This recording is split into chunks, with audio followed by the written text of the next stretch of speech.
गुरुर्ब्रह्मा गुरुर्विष्णु गुरुर्देवो महेश्वरा गुरु साक्षात् परब्रह्म तस्मै श्री गुरुवे नमः। तस्मै श्री गुरुवे नमः। तस्मै श्री गुरुवे नमः। बोलो समर्थ सदगुरुदेव संत श्री रामलाल जी सियाग की जय। बोलो शिव अवतारी महायोगी बाबा श्री गंगाई नाथ की जय। बोलो दशम अवतार कल की अवतार की जय। बोलो सनातन धर्म की जय। बोलो पलाना धाम की जय।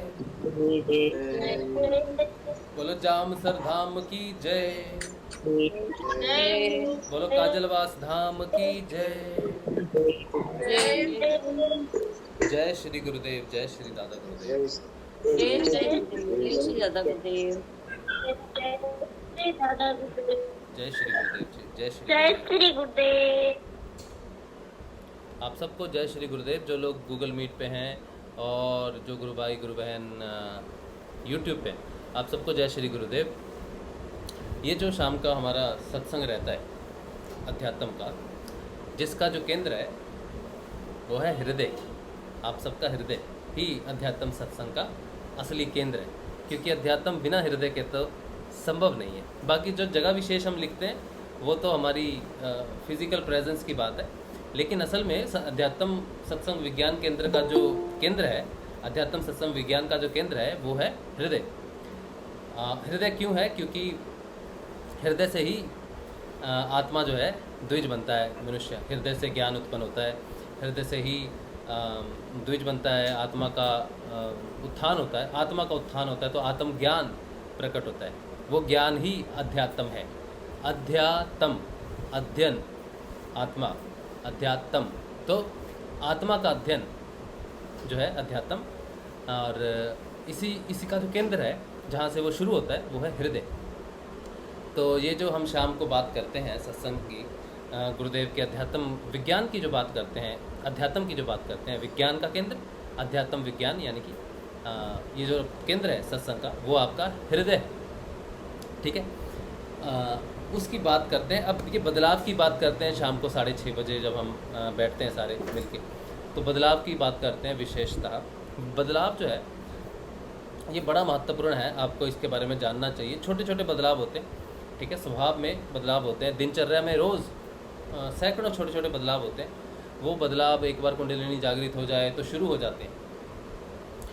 जाते हैं और उसके प्रभाव जो है किसी को तो बहुत जल्दी समझ में आते हैं, एक दिन में ही पता चलने लगता है कि मुझे कुछ हो रहा है। कईयों को कई साल भी लग जाते हैं, 6 साल, 7 साल, 10 साल, कुछ पता नहीं चलता।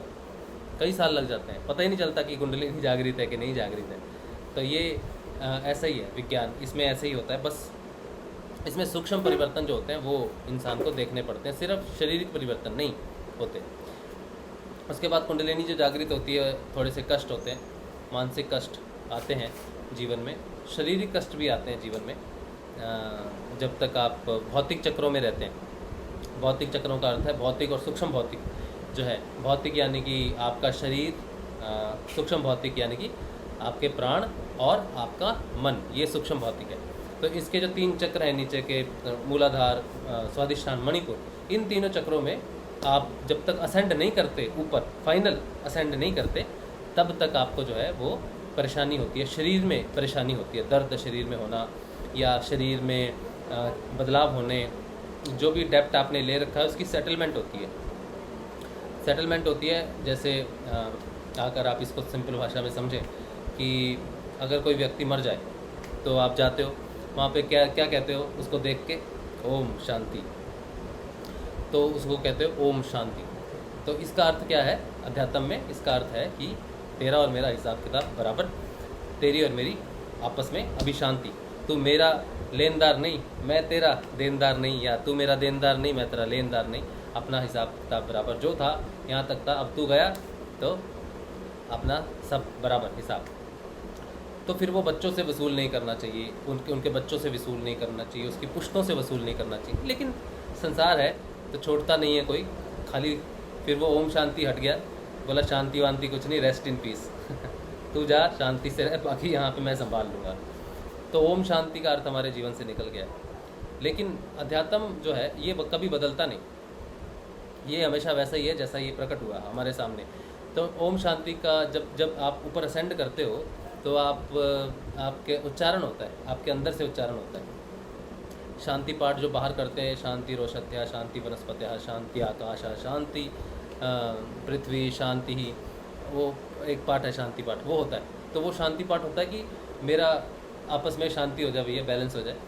तो जब ये अंदर से कुंडलिनी जब जागृत होती है तब भी अंदर से ये चीज़ें निकलती हैं, और तब जो है नीचे के 3 चक्रों का सेटलमेंट शुरू होता है कि जो भी इसका डेप्थ है या जो भी जैसे भी है वो सेटल डाउन हो जाए। कुंडलिनी उसको सेटल डाउन करती है कर्मों के हिसाब से, लेकिन सेटल डाउन होता नहीं इजीली। कुछ तो चीज़ें हैं जो फिर बीमारियां निकलती हैं शरीर में, जो दर्द होते हैं, मानसिक तनाव प्रस्तुत होता है, ये सारी चीज़ें कुंडलिनी में जो है बैलेंस का कार्य करती हैं। ये सभी के जीवन में होता है। कुंडलिनी जिसकी भी जागृत होगी उसको थोड़ा सा ये तनाव, ये सारी महसूस करनी पड़ती है। इसलिए बी प्रिपेयर्ड, कभी इस चीज़ से घबराना नहीं कि मन अशांत है या फिर मन किसी तरह से भटकाव में है, कुछ भी है। तो ये एक प्रोसेस है, कुंडलिनी का एक प्रोसेस है जिसमें 3 चक्र जो है परेशानी करते हैं। और कई बार क्या होता है कि कुंडलिनी कई सालों तक महसूस नहीं होती, कई सालों तक महसूस ना भी हो तो भी आपको बिल्कुल भी इस बात की फिक्र नहीं करनी चाहिए कि उसको क्रिया हो रही है, मुझे नहीं हो रही है। बात एक ही है, बात फ़र्क नहीं है क्रिया की उसको महसूस हो रही है नहीं हो रही है, बात है सेटलमेंट की। ठीक है, आपकी सेटलमेंट हो जाएगी, कुंडलिनी आपकी भी सेटलमेंट करेगी। वो एक बार जागृत हो जाए फिर वो सोती नहीं है, वो एक ही बार सोती है। जब वो डाउन आती है वो सोती है, उसके बाद वो एक बार जागृत हो जाए फिर वो कभी सोती नहीं, फिर वो मृत्यु उसको सुला नहीं सकती, वो जागृत हो चुकी है।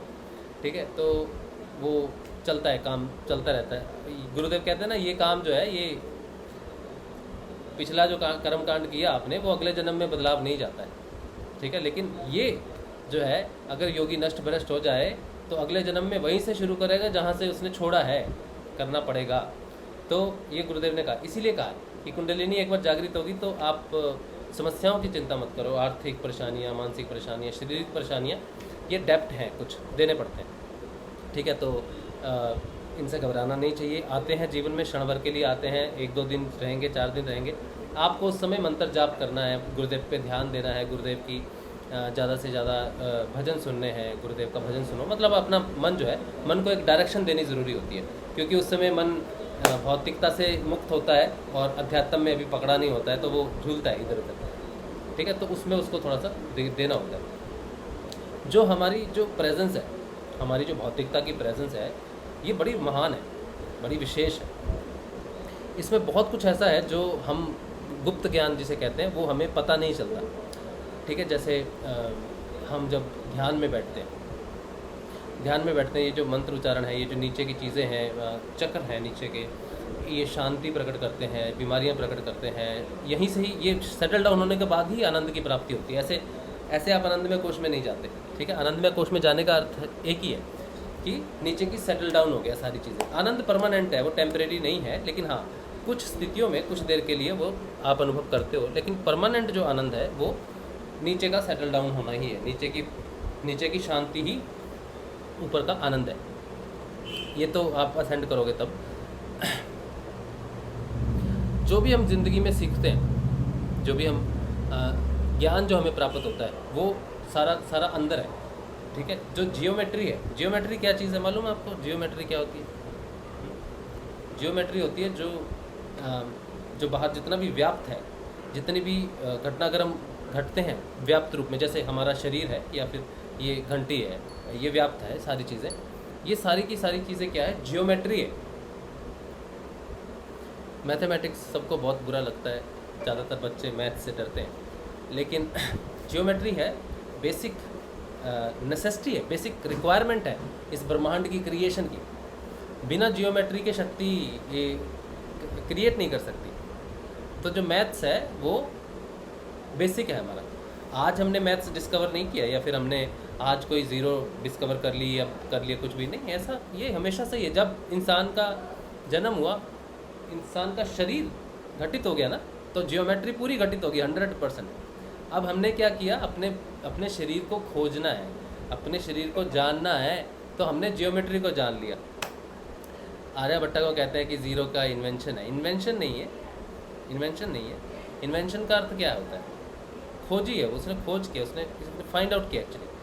इन्वेंट नहीं किया। इन्वेंट का मतलब है कि बनाना। इन्वेंशन एक इन्वेंशन जो है ये प्रकृति कर दिया, ये शरीर इन्वेंटेड हो गया। इन्वेंशन ये है, शरीर है इन्वेंशन, ठीक है। बाकी सारी खोज है।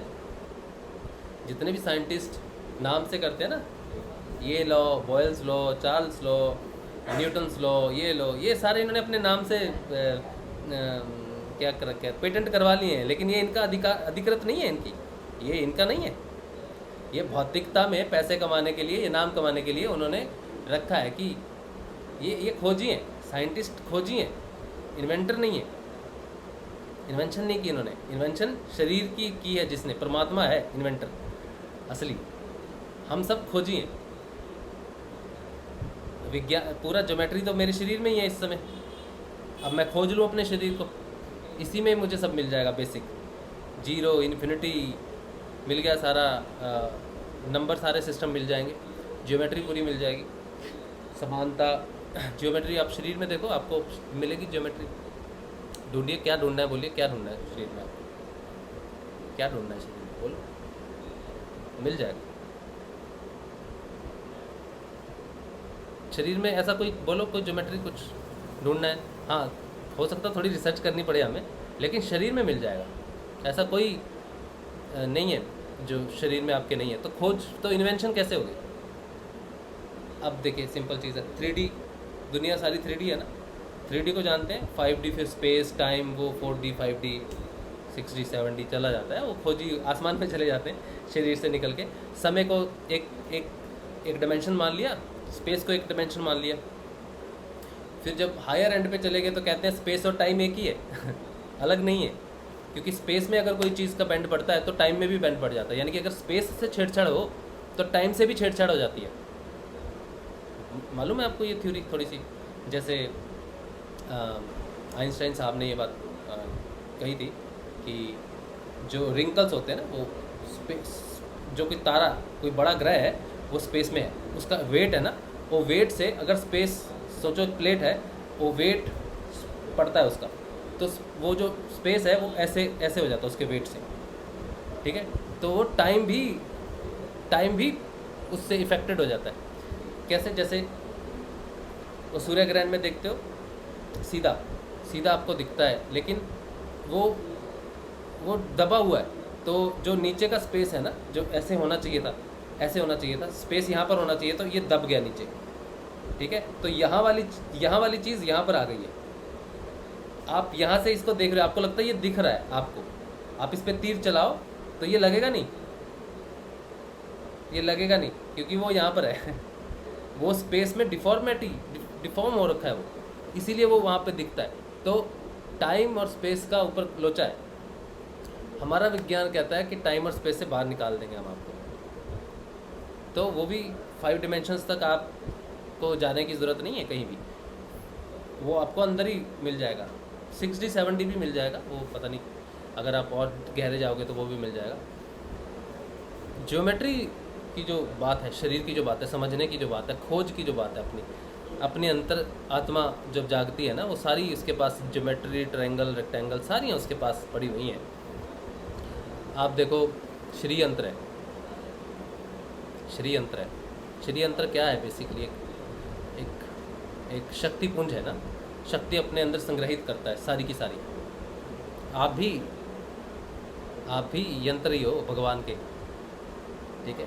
श्री यंत्र ही हो भगवान के आप, एक तरह से आप भी सारी शक्ति जो है अपने अंदर समेटे बैठे हो। आपके अंदर देख लो, सारी ट्रायंगल्स मिल जाएंगी। एक 3D ट्रायंगल अगर आप बनाओ तो उसमें 3 ट्रायंगल बननी चाहिए ना, बेसिक 3 ट्रायंगल्स बननी चाहिए। एक होती है समानांतर ट्रायंगल, यानी कि जिसकी सारी भुजाएं समान हो। इंग्लिश में बोलेंगे उसको आइसोसेलेस तो शायद 2 वाली होगी, है ना। और एक होगी राइट एंगल ट्रायंगल, और एक होगी जिसकी सारी भुजाएं सेम होती हैं, उसका नाम है आइसोसेलेस कौन सी है बोलो, जिसको पता है, जो टीचर है। तो ये 3 ट्रायंगल्स हैं, ठीक है, बेसिक। अब ये तीनों अलग अलग कार्य करती हैं, तीनों का अलग अलग जोड़ घटाव है, क्योंकि एंगल देखोगे आप, वैसे तो 180 डिग्री है उनका जोड़, लेकिन फिर भी देखोगे कि एक 90 डिग्री पे है, एक इक्वल एंगल्स है अंदर में, और इक्विलेटरल, आइसोसेलेस और राइट एंगल ट्रायंगल, 3। तो कैसे? बैठो, ध्यान मुद्रा में बैठ जाओ, ध्यान मुद्रा में बैठ जाओ। ऐसे कौन सी होती है ध्यान मुद्रा, मालूम है? वो पैरों को क्या बोलते हैं, पद्मासन में बैठ जाओ। तो पद्मासन में ये टिप हो गया आपका, और घुटने, ये एक ट्रायंगल बन गई, इसकी 2 भुजाएं बराबर होनी चाहिए, ये वाली और ये वाली, है ना। और राइट एंगल ट्रायंगल, जो ये टिप है आपकी, ये रीढ़ की हड्डी सीधी नीचे तक, ये सीधी, और जो आपके घुटने हैं, घुटनों से सीधी लाइन खींचो, तो ये राइट एंगल हो गया। और बिल्कुल सेंटर से 2 घुटनों से आप लाइन जोड़ो, यहाँ पर पॉइंट बनाओ, घुटनों के आगे, बिल्कुल दोनों घुटनों से खींच के सामने, और राइट एंगल से नीचे ले जाओ और आगे से ले जाओ, तो ऐसी बनेगी ट्रायंगल, ऐसी, ऐसी और ऐसी, ये बन गई राइट एंगल ट्रायंगल। ये बन गई आइसोसेलेस। और राइट एंगल इक्विलेटरल ट्रायंगल कैसे होगी? इक्विलेटरल ट्रायंगल कैसे होगी? जो आपके घुटने हैं और जो आपकी रीढ़ की हड्डी है, आप दोनों घुटनों, एक घुटने से दूसरा घुटना एक लाइन, एक घुटने से रीढ़ की हड्डी, और रीढ़ की हड्डी से दूसरा घुटना नीचे ज़मीन पे जो बनेगी, उसकी तीनों बराबर होनी चाहिए, है ना। तो वो होगी इक्विलेटर। तो पूरी ज्योमेट्री है ये। आज मैं एक सेशन देख रहा था, किसी संत जी का सेशन देख रहा था, उन्होंने पूरी बात तो नहीं बताई, लेकिन क्लू दे दिया मुझे। ज्योमेट्री का क्लू नहीं दिया उन्होंने एक्चुअली। ये मैं ध्यान में आज बैठा था, तो मेरे दिमाग में वो उनका वो पॉइंट गूंज गया कि वो पॉइंट है, तो उस पॉइंट से मुझे फर्दर पता चला कि ये चीज़ें हो सकती हैं। हालांकि हम सबको पता है कि हम ट्रायंगल बनाते हैं, लेकिन पूरा मैथ्स, ज्योमेट्री शरीर के अंदर है, ये मुझे आज ध्यान में पता चला। खोज किसी ने नहीं की, हम अपने अंदर ही सारी चीज़ें हैं, सिर्फ हम अपने शरीर को जान लेते हैं। तो शरीर को जान लेते हैं तो बाहर जान लेते हैं क्या चीज़ है। जा पिंडे से ही ब्रह्मांडे, यही बात आ गई ना, जा पिंडे से ही ब्रह्मांडे, और जो अंदर है वही बाहर है। तो अगर मैंने अपने शरीर को जान लिया, अगर मैं ध्यान मुद्रा में भी अपने आप को स्टडी कर लेता हूँ, तो मैं 3 ट्रायंगल तो मैं मेरे नाम पे हो जाएंगी ट्रायंगल, फिर कि मैंने खोज की है ट्रायंगल्स की, 90 डिग्री एंगल की या जिसकी भी खोज की है। उस तरह से अगर और ध्यान मुद्रा में मैं अपने शरीर को ऑब्जर्व करूँ, अपने आई बॉल्स को, अपने ईयर्स को, या फिर अपने फोरहेड को, या फिर अपनी उंगलियों को, या जैसे भी मैं अपने आप को स्टडी करूँ फर्दर डीपर लेवल पे, तो आई कैन बी इन्वेंटर, मैं इन्वेंटर हो जाऊँगा। इन्वेंशन कर दी भाई इन्होंने, ठीक है। इन्वेंशन मतलब खोज को क्या बोलेंगे, फाइंड आउट किया। इन्वेंशन तो नहीं बोलेंगे, invention is not the right word I guess. तो वो चीज़ ध्यान में आपको पता चलती है। अब ये जो इकट्ठा होता है आपके पास, जैसे ना ट्रिगर आपको कहीं से भी हो सकता है, आपको वो पॉइंट कहीं से भी ट्रिगर हो सकता है, ठीक है। तो जो मैं आज सुन रहा था उसमें उन्होंने मुझे ट्रिगर किया कुछ चीज़ों में, देखते देखते। वो जो बता रहे हैं वो ज्ञान नहीं दे रहे, वो पॉइंट दे रहे सिर्फ। अब ज्ञान उसको मिल जाएगा जो खोजी है। अगर तो आप वो पूरी स्पीच सुनेंगे ना, तो स्पीच में आपको कुछ भी नहीं मिलेगा। आपको अच्छा लगेगा, हाँ यार योगी है ये बात कर, लेकिन मिलेगा कुछ नहीं। लेकिन अगर आप खोजी हो, आप रियली आत्मा है, जागृत है, तो वो खोजी है, आत्मा ही खोजी है, आप खोजी नहीं हो, आत्मा ही खोजी है। आप अगर आत्मा समझते हो अपने आप को तो आप खोजी हो, नहीं तो आत्मा खोजी है। तो आत्मा अपना ज्ञान प्राप्त करती है, उसके लिए वो कहीं से भी पकड़ लेगी। वो चलते फिरते आदमी से, चींटी से, इधर से उधर से, शब्दों से, सबसे अपना ज्ञान प्रकट कर लेगी। उसको अंदर ही कर लेना, उसने खोज लेना, बस उसको पॉइंट, ट्रिगर पॉइंट चाहिए, सिर्फ ट्रिगर पॉइंट चाहिए उसको। तो जो श्री यंत्र है वो क्यों इतना है, मंदिरों की जो ट्रायंगल्स बनती हैं वो क्यों ट्रायंगल बनाई जाती हैं, उसके नीचे क्यों मूर्ति को रखा जाता है, क्यों मूर्ति को इधर उधर नहीं रखना चाहिए, एग्जैक्टली नीचे रखना चाहिए, सेंटर में रखना चाहिए, कि वो सारी चीज़ें ऑब्जर्व करती है मूर्ति, फिर उसको डिस्ट्रीब्यूट करना, ये पूरा का पूरा मैथ जो है वो पूरा शरीर से है कि हम ऊपर से रिसीव करते हैं और बिल्कुल नीचे तक मूलाधार तक उसको, उस ऊर्जा को जो है वो लेके जाना होता है। रीढ़ की हड्डी है, पूरा विज्ञान है, मंदिर पूरा अंदर ही है, सब कुछ अंदर ही है। तो ये जो बदलाव है पूरा का पूरा, वैसे तो बहुत बड़ी चीज़ है, अगर किसी एक विशेष पॉइंट पे बात की जाए तो बहुत है। तो बात हमारी जो होती है, ये जो हम विज्ञान की बात करते हैं, अध्यात्म, विज्ञान, सत्संग, तो अध्यात्म के विज्ञान की डिस्कशन जो करते हैं ना, वो आपका सत्संग है। अगर आपको लगे यार ये तो खाली ज्ञान की बात करते हैं, यहाँ पर प्रभु का नाम कहाँ है, सत्संग कहाँ है, हाँ ये सत्संग कैसे हो गया? तो गुरुदेव ने क्या बोला है? अध्यात्म, विज्ञान, सत्संग। तो जो आत्मा का जो विज्ञान है उसको जानना ही सत्संग है, सत्य का संग है। आत्मा का संग, आत्मा का ज्ञान, आत्मा ही सत्य है, सत्य का संग ही सत्य संग है। ठीक है, तो वो विज्ञान जो आत्मा का हो, उसके संग रहना या उसकी खोज करना एक तरह से सत्संग है, आत्मा का संग है, सत्य का संग है। तो ये सत्संग है, ज्ञान एक सत्संग है। अच्छा, अब बात ये है कि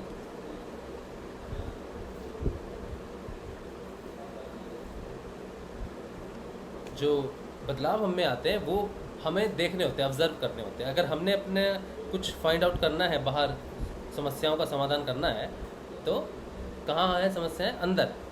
हमें अपने अंदर खोज करनी होगी समस्याओं की। अगर हम किसी पीड़ा से हैं, किसी शारीरिक पीड़ा से रोगग्रस्त हैं, तो हमें उसको अंदर ढूंढना पड़ेगा। जैसे अभी हमने जाना ना कि ट्रायंगल्स बनती हैं, 3 तरह की ट्रायंगल्स बनती हैं, फिर और भी बहुत सारी चीज़ें हैं, रेक्टेंगल्स बनते हैं, सर्कल्स बनते हैं, बहुत सारी चीज़ें हैं जो ध्यान में पता चलती हैं। उसी तरह से समस्याएं भी अंदर ध्यान में पता चलती हैं। आपकी जीवन की कोई भी भौतिक समस्या हो, अगर गुरुदेव ने कहा है ना कि इससे भौतिक समस्याएं ठीक होती हैं, आध्यात्मिक समस्याएं ठीक होती हैं, आर्थिक समस्याएं ठीक होती हैं, तो उन्होंने बड़ी सिंपल सी बात कही है कि ध्यान में पता चल जाएगा कि समस्या क्या है और वो सॉल्यूशन उसका हो जाएगा। जब तक समस्या ही नहीं पता तब तक सॉल्यूशन भी नहीं होता, तब तक तो मिरेकल्स होते हैं। अगर आपको समस्या नहीं पता और उसका समाधान हो जाए तो आप क्या कहते हैं? जादू, चमत्कार हो गया यार, यहाँ पे प्रॉब्लम थी आज नहीं है, भगवान चमत्कार हो गया, थैंक यू गुरुदेव। क्योंकि आपको ज्ञान नहीं है उस चीज़ का, तो आपको चमत्कार लगता है। लेकिन अगर उसका आपको ज्ञान प्राप्त हो जाए तो आप समझ जाएंगे कि ये कोई चमत्कार नहीं है, ये विज्ञान है। इसीलिए गुरुदेव ने कहा चमत्कार नहीं है भैया, ये विज्ञान है। तो उन्होंने कितनी सच्ची बात कही है, लेकिन लगती नहीं उस समय। जब वो कहते हैं तब यकीन नहीं होता कि, इसीलिए भगवान जो है, ज्ञान जो है भगवान को मानता नहीं। सांख्या योग जो है ना, वो ईश्वर को मानता नहीं।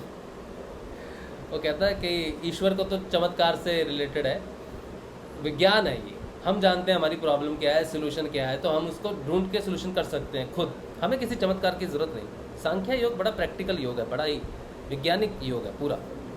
इसलिए वो नहीं मानता है, ईश्वर को नहीं मानता, सब चीज़ों को मानता है, चेतन, जड़ तत्व, चित्त, मन, आत्मा, सबको मानता है। लेकिन ईश्वर चमत्कार वाली चीज़ को डिनाई कर देता है कि चमत्कार कुछ नहीं होता कभी भी। ठीक है, और ईश्वर को मानने वाले लोग थोड़े चमत्कार में फंस जाते हैं कि ईश्वर हमें बचा सकता है या ये कर सकता है, तो वो थोड़ा सा इसलिए अलग लीग हो जाती है। हालांकि होता विज्ञान ही है, करता है सब कुछ ईश्वर ही है, विज्ञान भी ईश्वर ही है। गुरुदेव ने फिर यहाँ पर उनको बहुत अच्छा जवाब दिया और उन्होंने कहना शुरू कर दिया कि साइंस इज़ गॉड, गॉड नहीं है।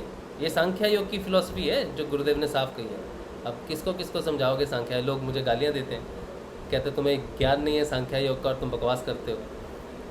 तो मैंने कहाँ बकवास की भाई, तो गुरुदेव ने बोला सांख्या योग एक विज्ञान है पूरा, विष्णु से प्रकट हुआ है, विष्णु का प्रिय है। तो सांख्या योग पूरा फैला हुआ है, अभी कलयुग पूरा सांख्या योग पे ही है, वैज्ञानिक युग है ये। ठीक है, तो ये कहता है कि we don't believe in miracles, we believe in results, so science is God. तो गुरुदेव ने क्या कहा? Science is not God, God is science. तो जिस साइंस को आप जानते हो ना, वो गॉड ही है, जो सब कुछ कर रहा है, जो सब कुछ आपको लग रहा है ना कि हाँ ये डाला तो ये हो गया, जो वो God himself is a science. तो आप साइंस को जान रहे हो, आपने इसको नाम दे दिया साइंस, लेकिन वो है भगवान। वो भगवान है बोल के साइंस है। आपको बनाने वाला कौन है? आपको बनाने वाला कौन है? भगवान ही तो है ना। साइंस ने, भगवान ने साइंस को बनाया, साइंस ने भगवान को नहीं बनाया। तो आपने साइंस को जान लिया और भगवान को डिनाई कर दिया, तो आपने उसको आधा एक्सेप्ट कर लिया और आधा रिजेक्ट कर लिया। इसीलिए गुरुदेव ने कहा कि science is not God, God is science. ये कलयुग के मुंह पर तमाचा है, ठीक है। और विज्ञान के में जो विज्ञान समझता है कि तो गुरुदेव ने साथ में बिल्कुल ये कहा कि चमत्कार नहीं है, विज्ञान है। भगवान को चमत्कार का नाम मत दो। अब यहाँ पर उन्होंने एक और लाइन ऐड की कि जो डिफरेंस हो गया ना, चमत्कार का, जो चमत्कार दिखाने लग गए, ये प्रसाद निकाल लिया ईश्वर, चमत्कार करने लग गए ना लोग आके।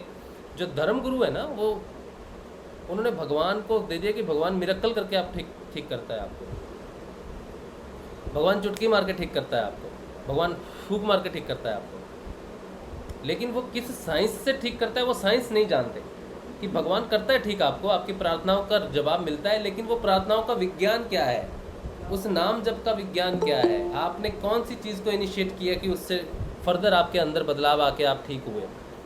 उसको धर्म गुरुओं ने जो है ना, वो धर्म को और विज्ञान को बिल्कुल अलग कर दिया। वो बोला भगवान तो भगवान है, दयालु है, प्रभु है, ये सब है। तो उन्होंने वो सारा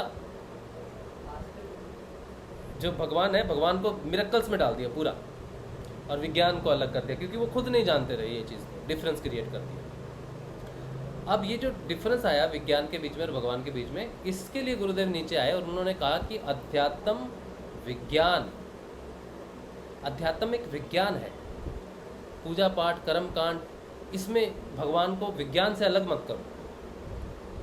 अगर अध्यात्म है तो विज्ञान है, और विज्ञान ही भगवान है, सत्संग है, ठीक है। तो जितने भी गुरुदेव के कोट हैं, अगर आप इनको, गुरुदेव ने बोले अलग अलग जगह पे हैं, लेकिन बड़ी गुरुदेव ने क्या कहेंगे, होशियारी से गुरुदेव ने थोड़ा सा चीज़ों को रखा, क्योंकि यहाँ तक पहुँचने के लिए साधक को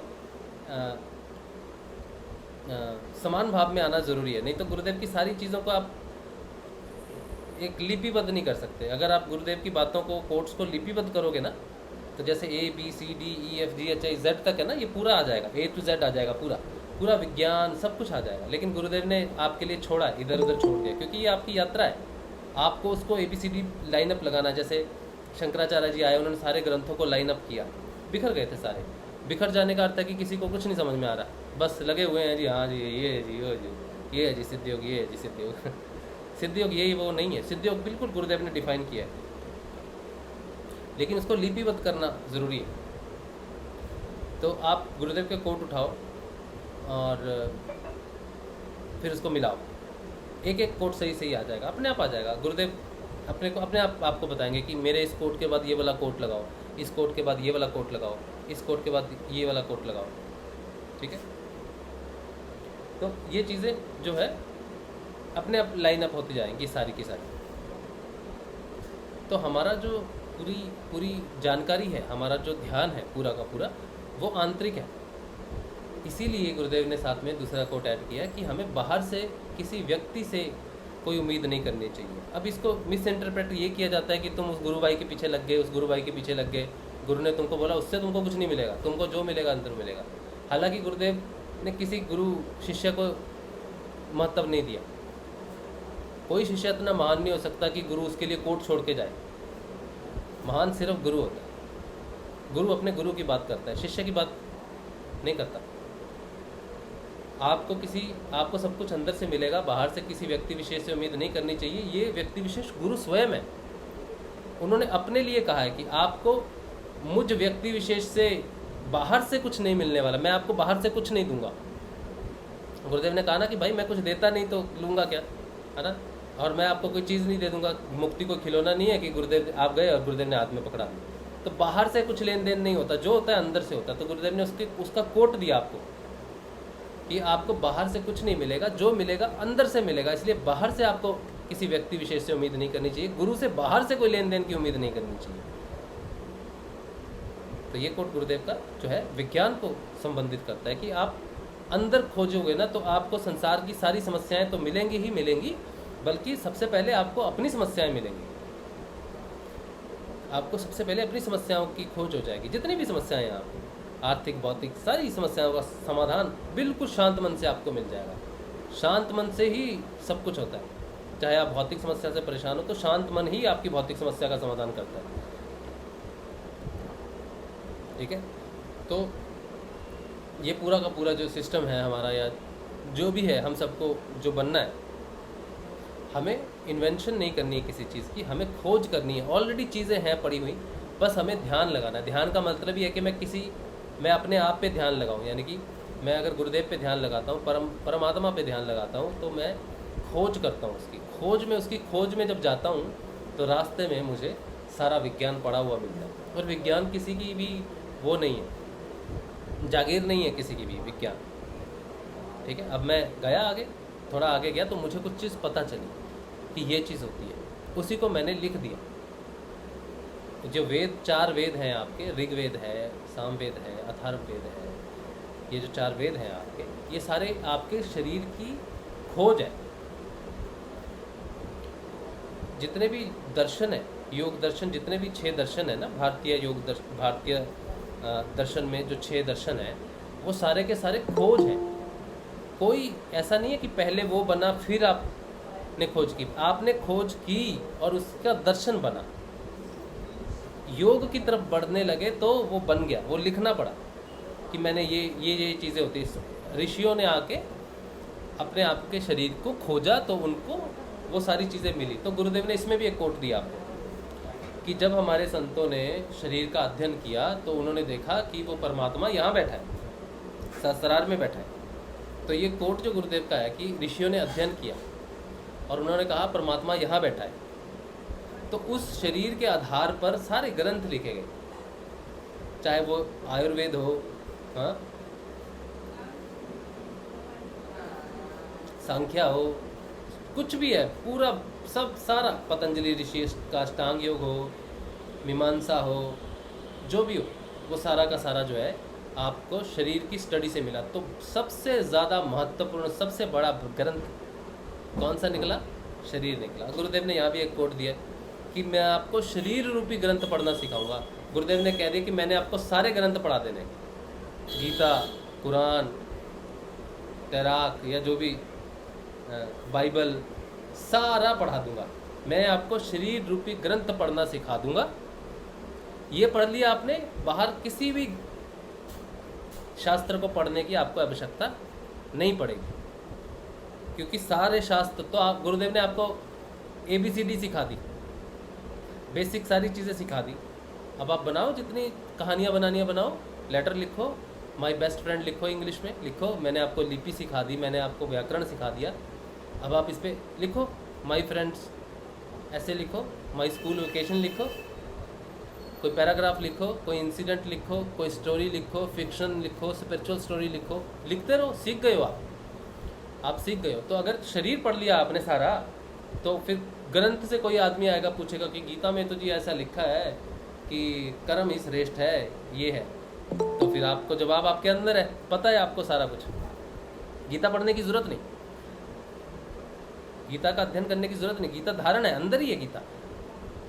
बस आपने वो समझ लिया तो वो जो बोलेगा ना, वो जो क्वेश्चन पूछेगा, हाँ संस्कृत अगर आपको नहीं आती होगी तो आपको कष्ट होगा, आप उसको कहिए कि हिंदी में बताओ भाई मुझे हिंदी आती है, या फिर इंग्लिश में बताओ मुझे इंग्लिश आती है, तो मैं आपकी बात का जवाब दूँगा। संस्कृत में पूछोगे तो मुझे भाषा अलग चीज़ है, लेकिन ज्ञान की बात अगर आप करोगे तो आप मुझे सिंपल शब्दों में पूछो, मैं सिंपल शब्दों में उस चीज़ की बात करूँगा।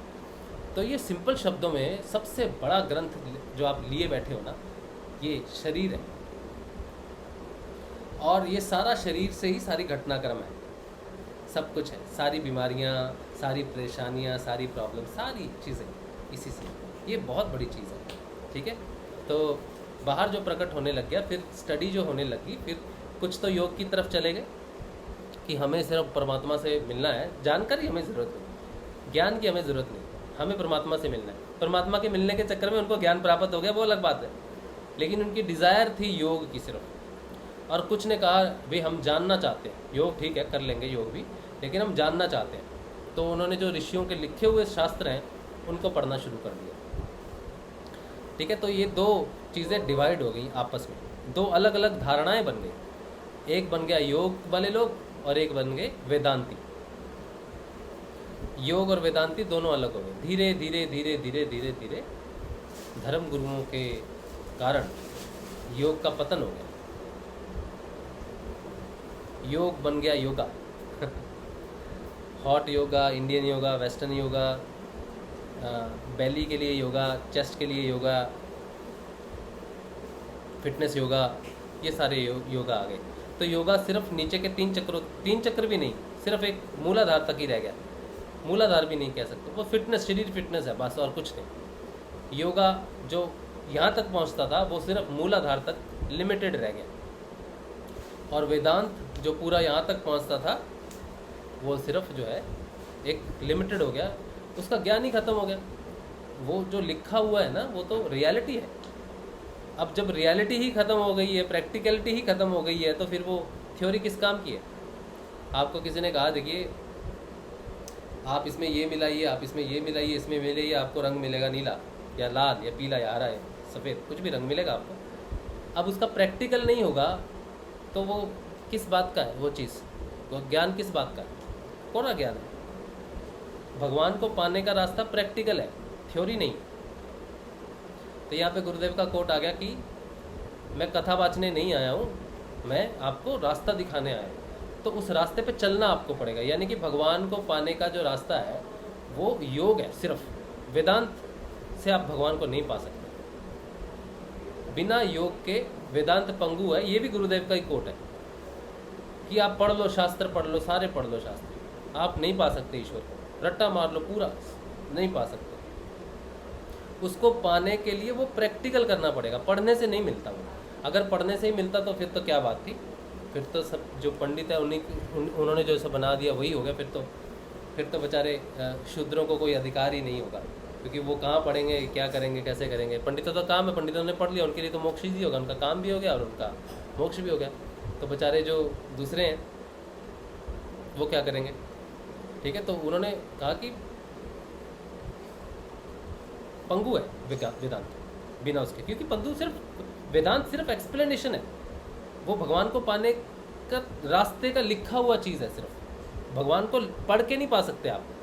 रामकृष्ण परमहंस ने भी विवेकानंद को यही समझाया था कि बारिश वाली वो बुक है, तो इसमें बारिश नहीं है, इसमें बारिश के बारे में बताया गया है। बारिश बाहर ही है, बारिश बाहर होगी तब पता चलेगा।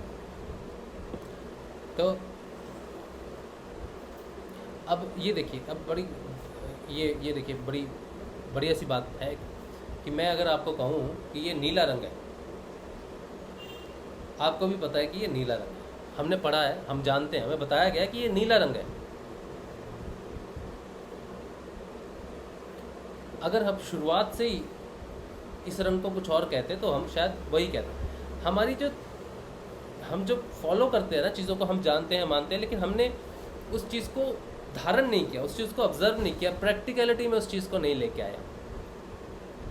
ठीक है, कि हमने जान लिया, हमने इसका नाम दे दिया नीला इसका नाम दे दिया, तो हम इसको उस तरह से जानते। छोटे बच्चे को सिखाते हैं ना, बेटा ये पीला है।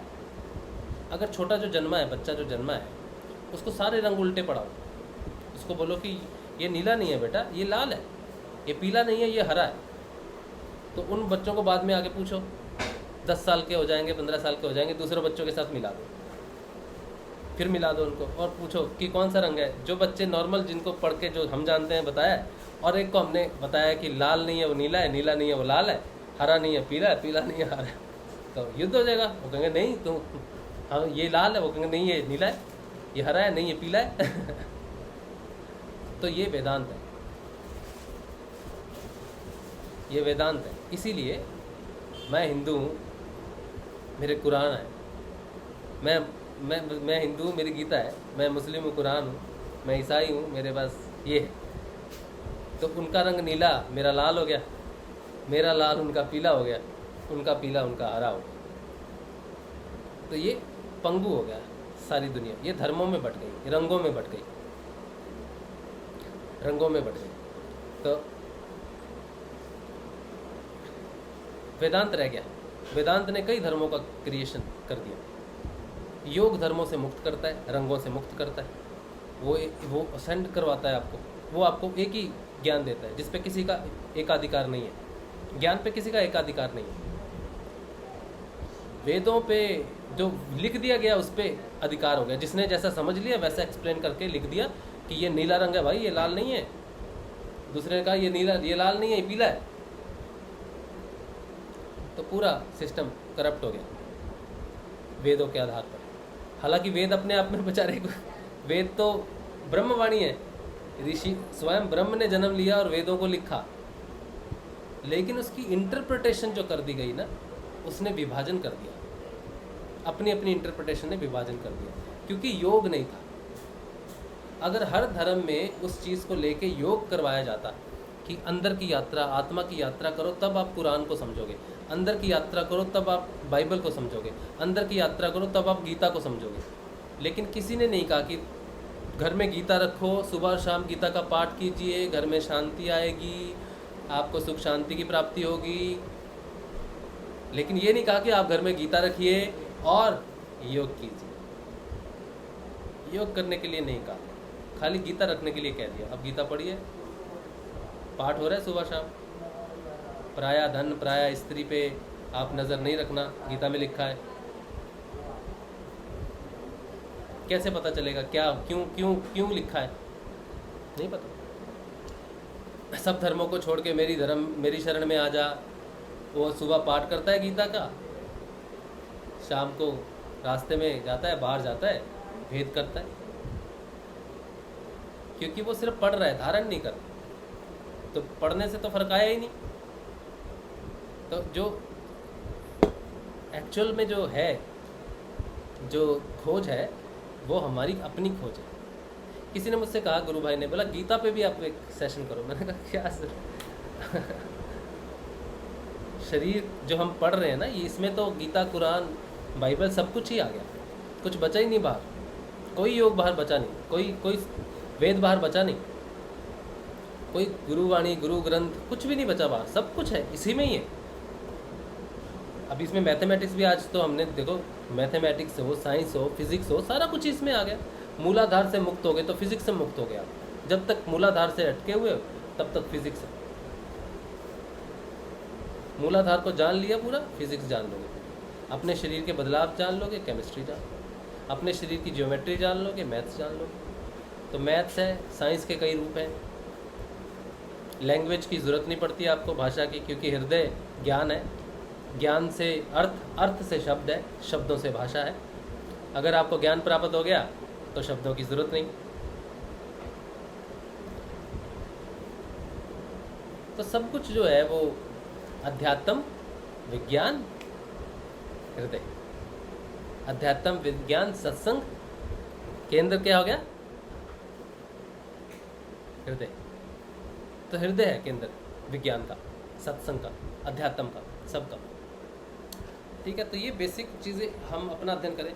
और एक बात मैं और भी आप सबसे रिक्वेस्ट करना चाहूँगा कि कोई भी गुरु भाई आगे पीछे नहीं होता है। ठीक है, जो आप, मुझे मैसेज आया है गुरु भाई का कि आप आगे हो और गुरुदेव आपको मेरे बारे में कुछ बताएंगे, तो मुझे बताइए, अच्छा या बुरा कुछ। मुझे ये सुन के अपने आप पे भी थोड़ी सी शर्मिंदगी महसूस हुई। शर्मिंदगी मुझे इसलिए महसूस हुई कि कहीं मैं अपने आप को ऐसा तो रिप्रेजेंट नहीं कर रहा हूँ कि आपको ये लगने लग जाए कि मुझे गुरुदेव कुछ बता रहे हैं। मैं आपको सच बता रहा हूँ, बिल्कुल कन्फेशन बता रहा हूँ। मुझे गुरुदेव किसी के बारे में कुछ नहीं बताते,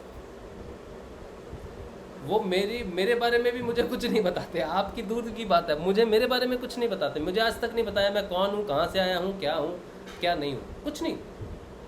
मैं उनसे प्रश्न पूछता हूँ कि गुरुदेव मेरे को ये फीलिंग हो रही है, ये मैं अध्यात्म में जब चल रहा हूँ, कुंडलिनी जागृत में, मेरे को आज ये फीलिंग हुई, मेरे मन में ये विचार आया, मैंने ये शब्द सुना, या मैं ये चल रहा हूँ, मेरा मार्गदर्शन कीजिए। मेरी इतनी ही प्रार्थना गुरुदेव से रहती है।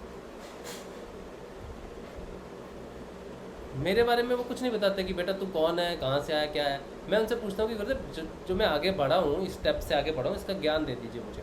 और मुझे उसका ज्ञान गुरुदेव की कृपा से किसी वीडियो से कोई शब्द मिल जाएगा, कुछ मिल जाएगा, उस चीज़ से मुझे प्रकट हो जाती है वो चीज़। लेकिन किसी की भी गुरु भाई की कोई समस्या, किसी भी गुरु भाई का कोई जीवन का कोई खाता, वही खाता, कौन किसका क्या लगता है, कौन किसका क्या लगेगा, कौन क्या है, ये मेरे को अभी तक मेरे को नहीं है कुछ भी इस चीज़ के बारे में। बिल्कुल साधारण आपकी तरह हूँ, बिल्कुल बिल्कुल नॉर्मल इंसान हूँ, बिल्कुल गलतियाँ करने वाला इंसान हूँ। आज भी मैं मैं गलतियाँ करता हूँ। आज भी मेरे अंदर बहुत सारी चीज़ें हैं जिनका सुधार बाकी है। एग्जाम्पल कि मुझे भूख लगती है नॉर्मल, जैसे आपको लगती है। देखिए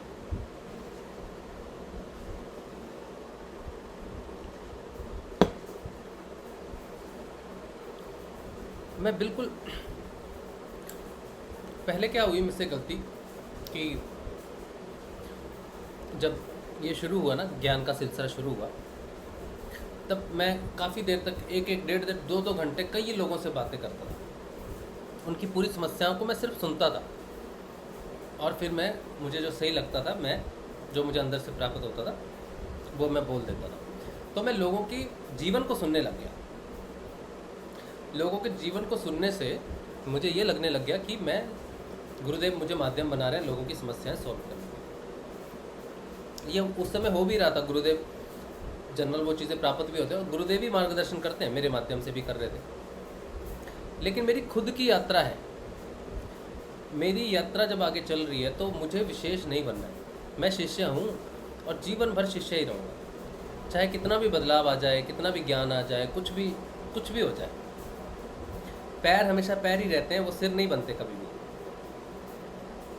ठीक है, पैर कितने भी चमकीले, कितने भी कोमल, कितने भी नरम, कितने भी ब्यूटीफुल हो, वो माथा नहीं बनते कभी। ठीक है, तो शिष्य हमेशा शिष्य ही रहता है, वो कभी गुरु नहीं बनता। वो हमेशा अपने गुरु के सामने वो हमेशा साधारण ही रहता है, एब्सोल्युटली उसका, क्योंकि उसके पास कभी कुछ नहीं होता। जिस तरह से वो गुरु के पास आता है, गुरु उसमें सारी लाइट भरता है, वो अपने आप को देखता है, तो वो गुरु की दी हुई लाइट होती है, शिष्य की नहीं होती, अपनी स्वयंभू की नहीं होती। उसके अंदर सब कुछ होता है, लेकिन दाता गुरु होता है, उसको इनिशिएट गुरु करता है। तो गुरु ऊपर होता है हमेशा उससे, गुरु का पद हमेशा ऊपर होता है। शिष्य कितना भी आगे हो जाए, वो कभी गुरु से महान नहीं हो सकता। आपकी जितनी भी समस्याएं हैं वो गुरुदेव डायरेक्ट आपको बताएंगे। अगर कोई गुरु भाई आता है और कहता है कि मुझे आपकी समस्या का निवारण दिया गया है, ये संभव नहीं है। It is not practical, it is not right. अगर आपकी समस्या का समाधान नहीं हो रहा है तो आप वहाँ तक पहुँचे नहीं, आपकी साधना वहाँ तक पहुँची नहीं, आप गुरुदेव से कनेक्ट ही नहीं हो, क्योंकि आपकी समस्या आपको अपने अंदर से मिलेगी। मेरे अंदर से आपकी समस्या नहीं मिलेगी। हम जो बातें करते हैं ना ज्ञान की, इससे आपको समस्या का समाधान अपने अंदर मिलेगा, इस बातों से मिलेगा। लेकिन मैं ये नहीं कहूँगा कि आपकी समस्या है जी, ये है आपकी समस्या जी। मैं जो बोल रहा हूँ ना, इससे इस बात से आपको अपनी समस्या का हल मिल जाएगा, अपने अंदर आपके खोजने से मिल जाएगा। इसीलिए जो जीवन में मेरे परिवर्तन गुरुदेव ने लाया वो ये कि मुझे आंतरिक प्रेरणा हुई कि अब मुझे फ़ोन पे बात नहीं करनी चाहिए। तो मैंने फ़ोन पे मेरा एकदम से अंदर से घटित हुआ, मैंने सबसे फ़ोन पे बात करनी बंद कर दी, अननेसेसरी बात करनी बंद कर दी। कोई घटना है, कोई काम की बात है तो करता हूँ 2-4 मिनट, फाइन। लेकिन आप समस्याएं सुननी, किसी की पर्सनल जीवन के बारे में जानना, वो मेरा विषय नहीं, कभी भी नहीं था। एक यात्रा का हिस्सा बना, उसको मैंने समझ लिया। मैं सॉल्व करने वाला कभी था नहीं, वो ही थे। अब थोड़ा सा यहाँ पे आके लग रहा है कि सबको कनेक्ट होना चाहिए, सबको अपने बाहर आप सुनो, ज्ञान को सुनो और उसको अपने भीतर खोजने की कोशिश करो। पतंजलि अष्टांग योग भी आपकी समस्याओं का समाधान नहीं करते, वो सिर्फ आपको ज्ञान देते हैं, उसको धारण करके आपको अंदर पता कर लेना है कि क्या समस्या है। सब बातें आपको सिर्फ अनुभूतियाँ हो या कोई ज्ञान की बात हो, गीता हो, कुछ भी हो, ये आपको सिर्फ बताती हैं कि अपने अंदर खोजो। अब जो भी समस्या है वो आपको आपके अंदर ही मिल जाएगी, कोई भी समस्या है। लेकिन थोड़ा ठहराव चाहिए, थोड़ा शांति चाहिए। आज ही पूछा जरूरी नहीं कि आज ही मिल जाए, 2-4 दिन में मिल जाएगा। और जो समस्या सस्टेन कर रही है, कॉन्टीन्यूसली सस्टेन कर रही है, तो आपको समझने की ज़रूरत है कि कुछ ना कुछ तो है जो मैं कंटिन्यूसली वो कर रहा हूँ, तो वो सस्टेन कर रही है, मैं उसके लिए कुछ नहीं कर रहा हूँ। और माँ कुंडलिनी ऐसी है जो आपको पूर्ण रूप से पूरा देती है, सुरक्षा देती है। जो भी है सब कुछ आपका अपना और गुरुदेव और आपका ही है बीच में, और दूसरे व्यक्ति को कभी आपने अपने जीवन में नहीं लाना है, कभी नहीं। कोई कन्फेशन बहुत ज़रूरी होता है, हर इंसान का अपना कन्फेशन ज़रूरी होता है। ईसाई जो करते हैं,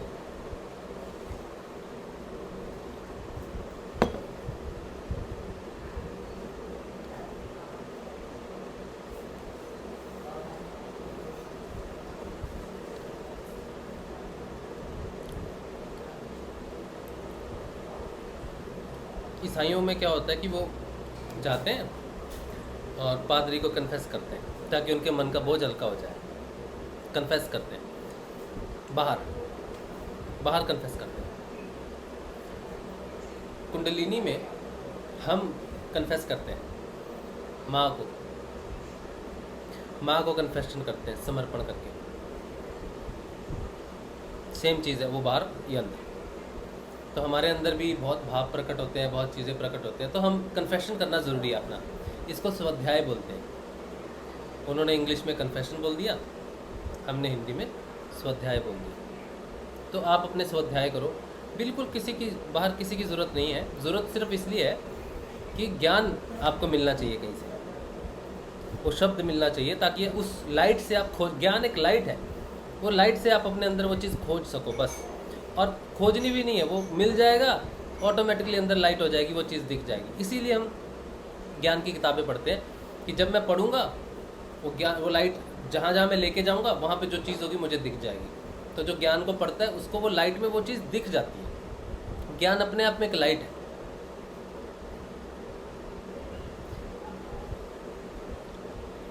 जो आपको दिखाती है, रास्ता दिखाती है। अध्यात्म में ज्ञान यही कार्य करता है सर। एक बहुत बड़ा हाईवे है, आप गाड़ी चला रहे हो, कोई लाइट नहीं है, आपकी गाड़ी की भी लाइट नहीं है, कैसे चलेगी गाड़ी, कहाँ जाएगी, क्या पता कहाँ मोड़ है। तो लाइट अगर लग जाए तो वो ज्ञान है। ज्ञान ही अध्यात्म मार्ग की लाइट है, जिसमें आपको मार्ग दिखता है, अपनी चीज़ें दिखती हैं और आप उस चीज़ों को सुधार करके आगे चलते हो। बस यही है सिंपल फिलॉसफी में। ठीक है, तो ये मैं कहना चाहता था आज से कि खोजी आपको बनना है अपने अंदर, और मुझे शर्मिंदा मत कीजिए कि मैं आगे हूँ।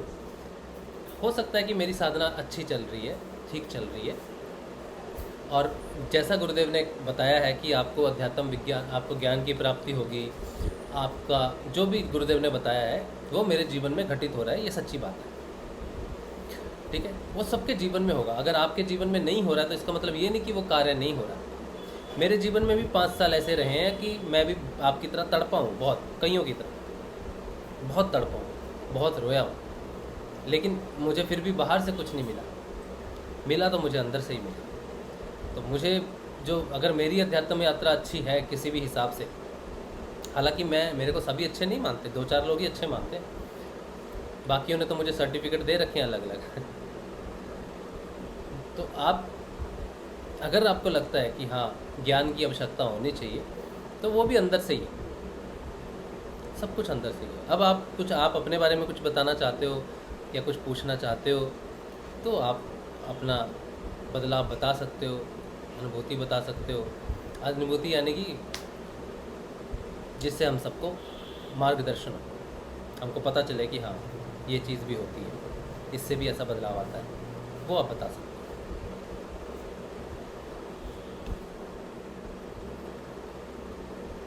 आपका कोई प्रश्न है? हाँ।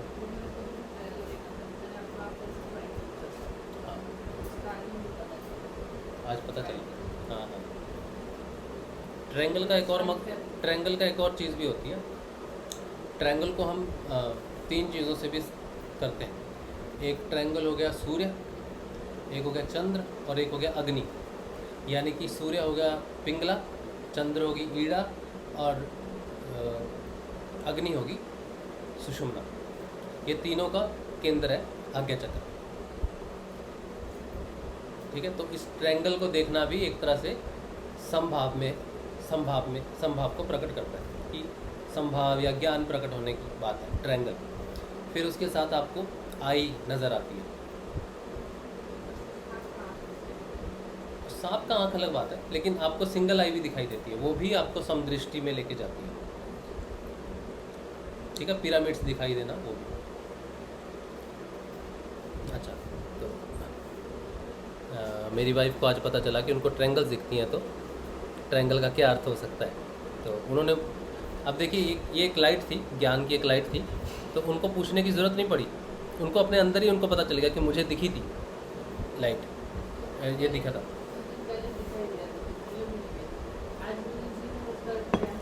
हाँ, आज मेरे माध्यम से तुम्हें पता चला। हाँ हाँ हाँ।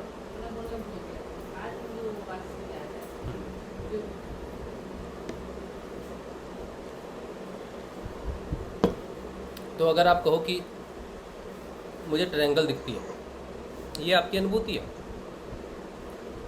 ठीक है, इसकी कोई विशेषता नहीं है। आपको ट्रायंगल दिखती है, इसकी कोई विशेषता नहीं है। आपको आँख दिखी, इसकी भी कोई वैल्यू नहीं है मार्केट में, रीसेल वैल्यू नहीं है इसकी। आप कह सकते हो मुझे आँख दिखी, मुझे ट्रायंगल दिखी। बात तब बनेगी जब आपके व्यवहार में परिवर्तन आ जाए और वो परिवर्तन दिखे और आपको पता चले कि मेरे में परिवर्तन।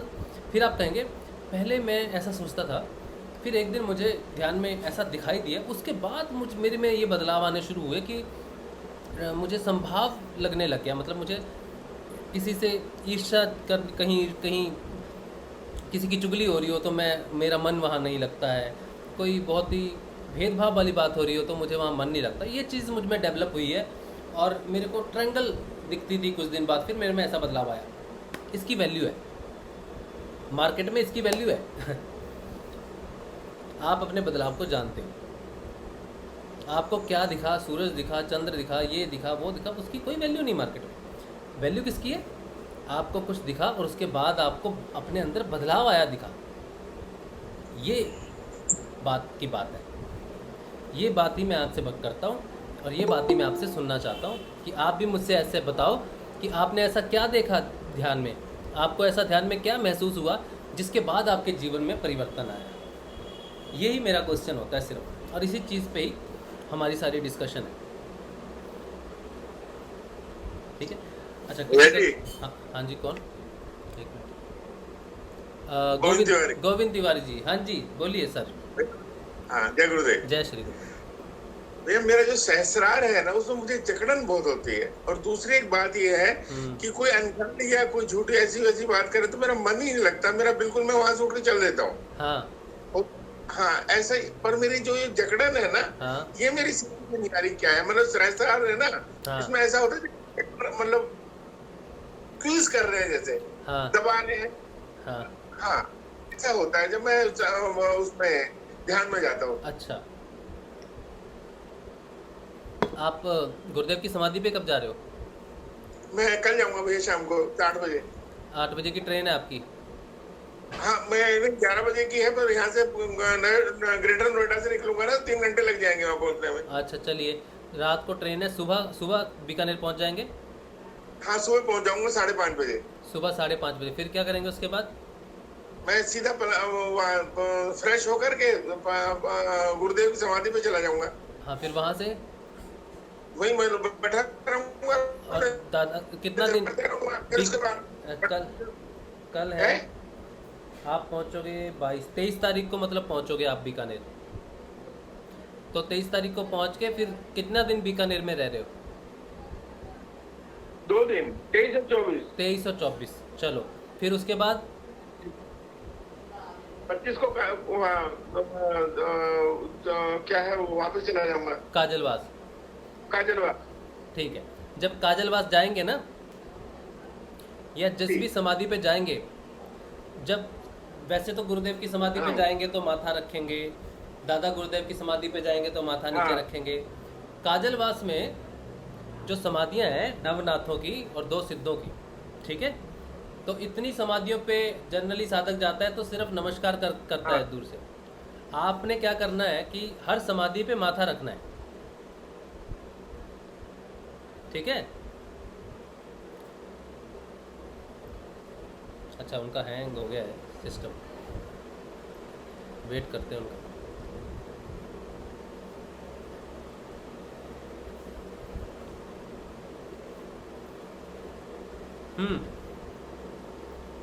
गोविंद, हाँ जी। तो जो काजलवास में समाधियाँ है ना, जी जहाँ भी आपने झुकना है, माथा रखना है, सिर्फ हाथ जोड़ने से काम नहीं जी करना है। बिल्कुल। मैं तो प्रणाम करता हूँ, पूरा साष्टांग प्रणाम करता हूँ। हाँ नहीं, वहाँ पे एक्चुअली क्या है ना कि समाधियाँ साथ साथ हाँ। बनी हुई हैं, तो जनरली हम नमस्कार करते हैं, झुकते हैं, नमस्कार करते हैं, लेकिन जल्दबाजी में काम कई बार हो जाता है। तो आपने कोई जल्दबाजी नहीं करनी है।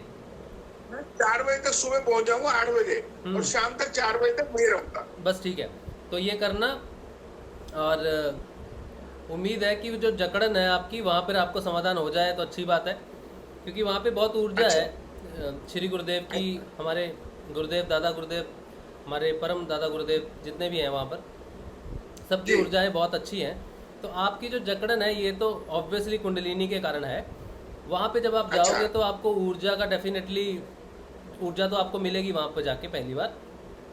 जी तो वहाँ पे गुरुदेव से ही पूछना ये बात आप कि गुरुदेव ये जकड़न है मेरे को ऐसी, और मेरी आँखों की ऐसी प्रॉब्लम है, ये जी। आप गुरुदेव को वहाँ पे जाके जब ध्यान करोगे बताना, ठीक है। जरूर बताऊंगा। तो उसके हाँ। बाद देखते हैं क्या होता है, क्योंकि ये सारी चीज़ें होती तो कुंडलिनी के कारण ही है। हमारी कोई ना कोई नसें होती हैं जिनको खिंचाव की ज़रूरत होती है, जिनमें वो रुधिर जाना होता है, या फिर जिनमें वो ऊर्जा बहनी होती है, जिसके कारण हमें दर्द होता है या खिंचाव महसूस होता है चीज़ों में।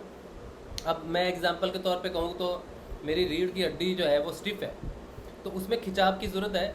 तो मुझे कुछ जी। ऐसी एक्सरसाइज होती है जो हो तो जाती है, बाद में मुझे बहुत दर्द होता है, लेकिन धीरे धीरे वो मैं देखता हूँ कि वो जो एंगल है वो थोड़ा अच्छा और भी ज़्यादा हो रहा है, और हो सकता है कि 0.002% मुझे फ़र्क पड़ रहा है, ऐसा मुझे लग भी रहा है। लेकिन जब ये हो रहा है तब वहाँ पे खिंचाव पड़ता है बहुत, मेरे को चेस्ट में वो जब होता है तो खिंचाव पड़ता है जी बहुत। और आपको जो हो रहा है खिंचाव पड़ रहा है, तो वो उसीलिए पड़ सकता है क्योंकि वहाँ पर वो खिंचाव होना ज़रूरी है।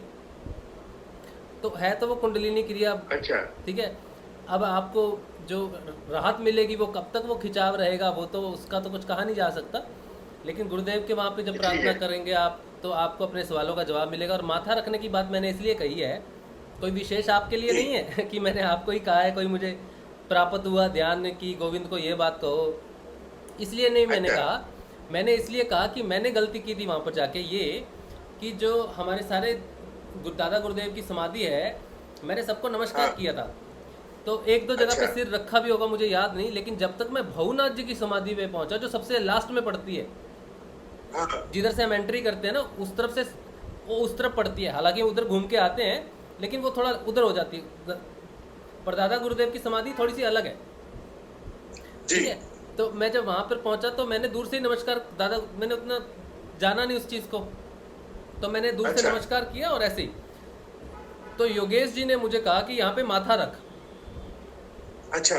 तो वो जो पहली सीढ़ी थी गुरुदेव की, या दूसरी सीढ़ी थी, योगेश जी तो लंबा लेट के प्रणाम कर रहे थे सब जगह, और मुझे भी कहते थे लेट जा, लंबा हो जा।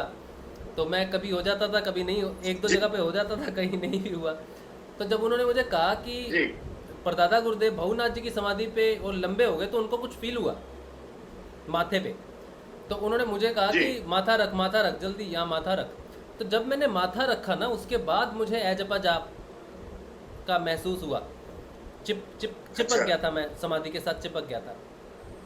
तो मैं अच्छा। माथा रखना और दूर से नमस्कार करना ये अलग चीज़ें हैं। हाँ जी बिल्कुल। इसीलिए मैं आपको नहीं बता रहा हूँ, मैं सबको बता रहा हूँ, क्योंकि हम कई बार, आप देखो ये है कि थोड़ी एज है, तो हो सकता है कि आपको लगे कि यार बार बार झुकने में थोड़ी यह समस्या ना नहीं हो।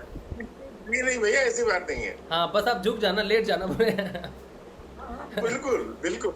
हाँ, मैं तो हाँ। साष्टांग प्रणाम ही करता हूँ। हाँ, बस आप वहाँ पे साष्टांग करना, क्योंकि हम गुरु को क्या दे सकते हैं इसके अलावा, कुछ भी नहीं, कुछ नहीं। है ना। तो ये नहीं, गुरु को कुछ नहीं दे सकते हैं। हाँ, हम कुछ नहीं दे सकते, सिर्फ अपना प्यार। जैसे छोटा नाती होता है, अपने दादाजी के पास जाता है तो क्या देता है, कुछ देने के लिए है इसके पास, प्यार है। तो वही हमारे कर सकते हैं। हाँ, हमारे गुरुदेव, दादा गुरुदेव ऐसे ही हैं, हम उन्हें सिर्फ प्यार दे सकते हैं अपनी तरफ से, जी जी जी। सच्चा प्यार दे सकते हैं। तो ये चीज़ मैंने आपको बोली है तो वो विशेष नहीं है, बस ये मैंने गलती की थी तो आप कोई और ना करे और वो महसूस करे उस पावर को। और भैया बहुत बहुत धन्यवाद आपके गाइडेंस का, मुझे गाइडेंस चाहिए भी थी क्योंकि फर्स्ट टाइम मैं जा रहा हूँ ना। हाँ, आप चिंता मत करो, करण है वहाँ पर, प्रदीप जी हैं वहाँ पर, नरेश है, उनसे बात आप बस मारवाड़ जंक्शन जाओ, वहाँ से जीप मिल जाएगी आपको, और जीप में 500-700 जो भी रेट चल रहा है वो जाके वहाँ पर सारा इंतजाम है, वो लोग वहीं पे ही रह रहे हैं। ठीक है, ठीक है, तो मैं सुबह 8 बजे पहुंचूंगा, शाम को 4 बजे चल दूंगा। हाँ हाँ, आप बिल्कुल गुरुदेव का नाम जप के चलो, गुरुदेव की फ़ोटो एक रख लो अपने पास पॉकेट में और बस निकल जाओ, कोई चिंता का विषय नहीं। ठीक है, ठीक है, हाँ जी, हाँ जी, जय श्री गुरु, जय श्री।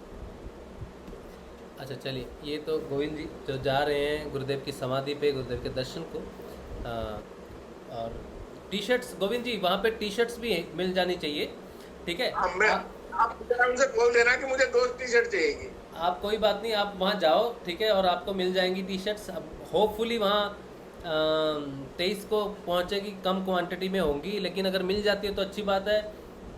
उसके बाद वाला पैकेज मिल जाएगा, थोड़ी ज़्यादा टी शर्ट्स आ जाएंगी तो भी अच्छी बात है। अगर नहीं भी मिलती है तो आप वापस घर आइए, आपके घर पहुँचा दूँगा मैं। ठीक है, ठीक है, हाँ, सबको मिल जाएंगी, मैं सबको भेजूँगा, सबको भेजूँगा, सबको मिलेंगे। चलिए, अच्छा उसके बाद कोई क्वेश्चन मैं देख लेता हूँ, अगर यूट्यूब पे है तो। आप सबको जय श्री गुरुदेव।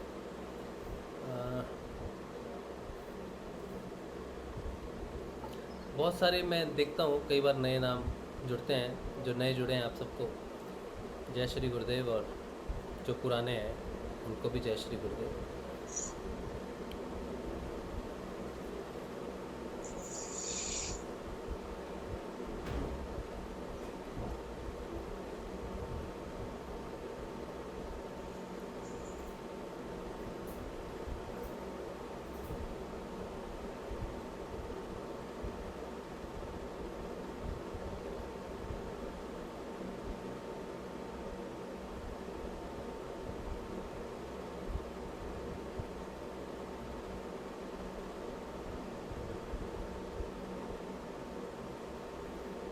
कोई तो मैसेज नहीं है।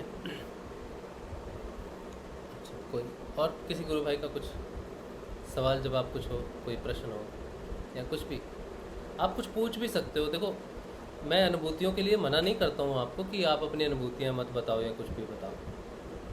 मेरा सिर्फ इतना ही प्रयोजन है इस बात का कि हम किसी इल्यूजन में ना रहें, किसी भी तरह के इल्यूजन में ना रहें कि हम अपनी अनुभूतियों में मज़े नहीं ले सकते। बस मैं कहता हूँ कि कुछ अनुभूति हुई है तो उसका कुछ अर्थ होना चाहिए। बिना अर्थ के मनोमय कोश में घूमना, ये बहुत बार साधना को रोक लेता है। ठीक है, तो क्लैरिटी हो जाती है कि गुरुदेव मुझे बात करनी है या मुझे अपना बदलाव बताना है, तो वो जानना ज़रूरी है। अनुभूतियों को, जिस चीज़ को हम एक्सप्लेन नहीं कर पाते हैं ना, उस चीज़ में हम फंस जाते हैं कई बार। ठीक है, अब मैं आपको जो अपनी अनुभूति बताता हूँ कि मुझे गणेश जी के दर्शन हुए। ठीक है, सबसे पहले मुझे गणेश जी के दर्शन हुए, और ऐसे दर्शन ऐसे नहीं जैसे दर्शन होते हैं, वो क्षणिक होते हैं। बस इससे पहले कि आप रियलाइज़ करो कि ये गणेश जी हैं, वो चले जाते हैं। अब वो जो दर्शन हुए, इसका कोई मतलब नहीं, चाहे वो क्षणिक हो, असली दर्शन हो, नकली दर्शन हो, इससे कोई फ़र्क नहीं पड़ता। ना मुझे, ना आपको, ना दुनिया में किसी को भी इससे कोई फ़र्क नहीं पड़ता। मैं किसको बताऊँ कि मुझे गणेश जी के दर्शन हुए? ठीक है, बहुत अच्छी बात है। फ़र्क किससे पड़ता है कि गणेश जी के दर्शन के बाद मुझे ज्ञान की प्राप्ति शुरू होगी। मुझे आंतरिक ज्ञान, अध्यात्म में ज्ञान जिसे कहते हैं, अध्यात्म ज्ञान जिसे कहते हैं, अपने होने का ज्ञान, या फिर अपनी चीज़ों का ज्ञान, अपने बदलाव का ज्ञान, अपने प्रश्नों के उत्तर मिलने शुरू हो गए। कब शुरू हुए? गणेश जी के दर्शन के बाद शुरू हुआ काम। उससे पहले जो अनुभूति हुई कि मंदिर में जब मैंने समर्पण किया तो मेरा आज्ञा चक्र बहुत तेज़ी से घूमा भंवर की तरफ। ऐसा लगा जैसे टेल बोन से लेकर भंवर आज्ञा चक्र में कोई तूफान घूम के गया। इसकी भी कोई विशेषता नहीं है, इस अनुभूति की कोई मार्केट में वैल्यू नहीं है, कोई वैल्यू नहीं है इसकी मार्केट में कि मैं किसी को बताऊं भाई मैंने आज आज्ञा चक्र ऐसे फील किया। क्या फ़र्क पड़ता है इससे? दूसरे को क्या फ़र्क पड़ता है? फ़र्क तब पड़ता है कि मैं कहूँ उसके बाद मैं द्विज बना और उसके बाद मैंने लिखना शुरू कर दिया। लिखत ज्ञान मुझे शुरू हो गया मिलना, ठीक है। और मैंने बहुत सारी चीज़ों को अंदर से ग्रहण करना शुरू कर दिया। बहुत सारी चीज़ें, गुरुदेव की वाणी मुझे समझ में आनी शुरू हो गई। 5 साल बाद गुरुदेव के शब्द मुझे समझ में आने शुरू हो गए। सुनता मैं पहले भी था, लेकिन वो आज्ञा चक्र खुलने के बाद मुझे गुरुदेव की वाणी समझ में आने लगी। तो आज मेरे लिए वो एक्सपीरियंस अगर मैं बताता हूँ तो उसके पीछे मैं बताता हूँ कि मुझे उसके बाद गुरुदेव की वाणी, सत्संग, किताबें ये पढ़ने से उनका रस प्राप्त होना शुरू हो गया। तो आज्ञा चक्र का खुलना, उसका महत्व, उस अनुभूति का महत्व है। अब इसकी वैल्यू है। गणेश जी के दर्शन के बाद मुझे और ज़्यादा प्राप्त होनी शुरू होगी सारी की सारी चीज़ें। तंद्रा में मैं जाना शुरू हो गया, मेरी तंद्रा लगनी शुरू होगी, ठीक है, गणेश जी के दर्शन के बाद। और उसके बाद और भी बहुत सूक्ष्म ज्ञान प्राप्त होना शुरू हो गया। फिर उसके बाद एक अनुभूति जो हुई वो ये कि मैं मौन में चला गया। अभी इसकी कोई वैल्यू नहीं है मार्केट में कि मैं मौन में चला गया। ठीक है भाई, चले गए, हो गए, हम भी मौन व्रत रखते हैं, कोई वैल्यू नहीं है मार्केट में। लेकिन मौन में जाने के बाद जब मैंने अपने शब्दों को, अपनी शब्दों का मौन नहीं था वो, सिर्फ वो अपनी इंद्रियों का मौन था। उस मौन के बाद मेरा वॉइस बॉक्स खुल गया। यानी कि उस दिन के बाद जो ज्ञान मैं लिखता था उसको बोलना शुरू कर दिया, लिखने की ज़रूरत नहीं पड़ी। फिर वो कंठ में धारण हो गई चीज़। मौन से मेरा विशुद्धि चक्र एक्टिवेट हो गया। तो ये अब उस मौन की महत्ता है, क्योंकि उसका परिवर्तन आपको पता है कि मैं अब बात कर सकता हूँ। फिर हृदय चक्र में पेनिट्रेशन हुई, दर्द हुआ, हार्ट बीट स्किप हुई। इसका कोई मतलब नहीं, मार्केट वैल्यू नहीं है। हार्ट बीट बढ़ गई, कम होगी, जाओ डॉक्टर के पास। हार्ट चक्र में ऐसे घूमना महसूस हुआ, वो अच्छा, कोई वैल्यू नहीं है। आप डॉक्टर को चेक कराओ, कुछ भी हो सकता है।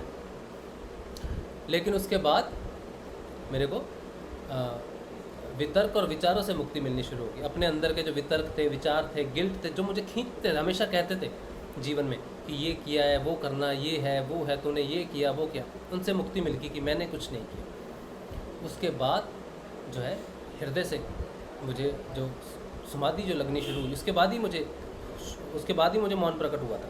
हृदय चक्र खुलने के बाद वो होने के बाद मुझे मौन प्रकट हुआ। और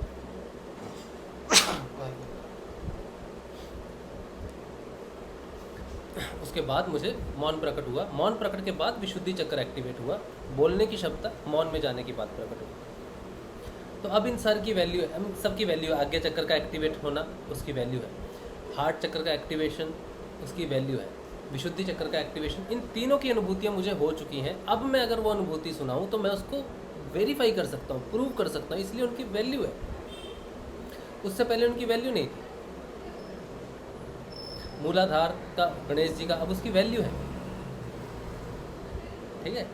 तो अभी स्वादिष्ठान और मणिपुर चक्र की जो है वो एक्टिवेशन अभी मुझे मालूम है इनके बारे में, विशुद्धि के बारे अभी नहीं। अब पहले 3 ऊपर के, फिर मेन तो नीचे के 3 चक्र है ना।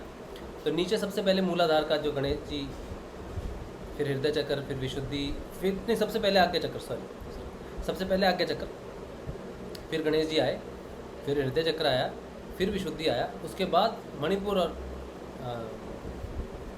स्वादिष्ठान से पूरा ज्ञान होगा आपको, आपके शरीर के अंदर का। अब जो ये ज्योमेट्री मैं बोल रहा हूँ, ये जो ज्ञान मैं कह रहा हूँ कि ये जो बनावट है, शरीर की बनावट है, ये क्या है? ये आपका स्वादिष्ठान है, ठीक है। मणिपुर क्या है वो बाद में बताएंगे। तो ये जब तक अभी मेरे पास जो अनुभूतियाँ हैं उसको मैं बता नहीं सकता, क्योंकि ना तो वो मणिपुर को डिफाइन करेंगी, ना वो स्वादिष्ठान को किसी भी तरह से सपोर्ट करती हैं अनुभूतियाँ।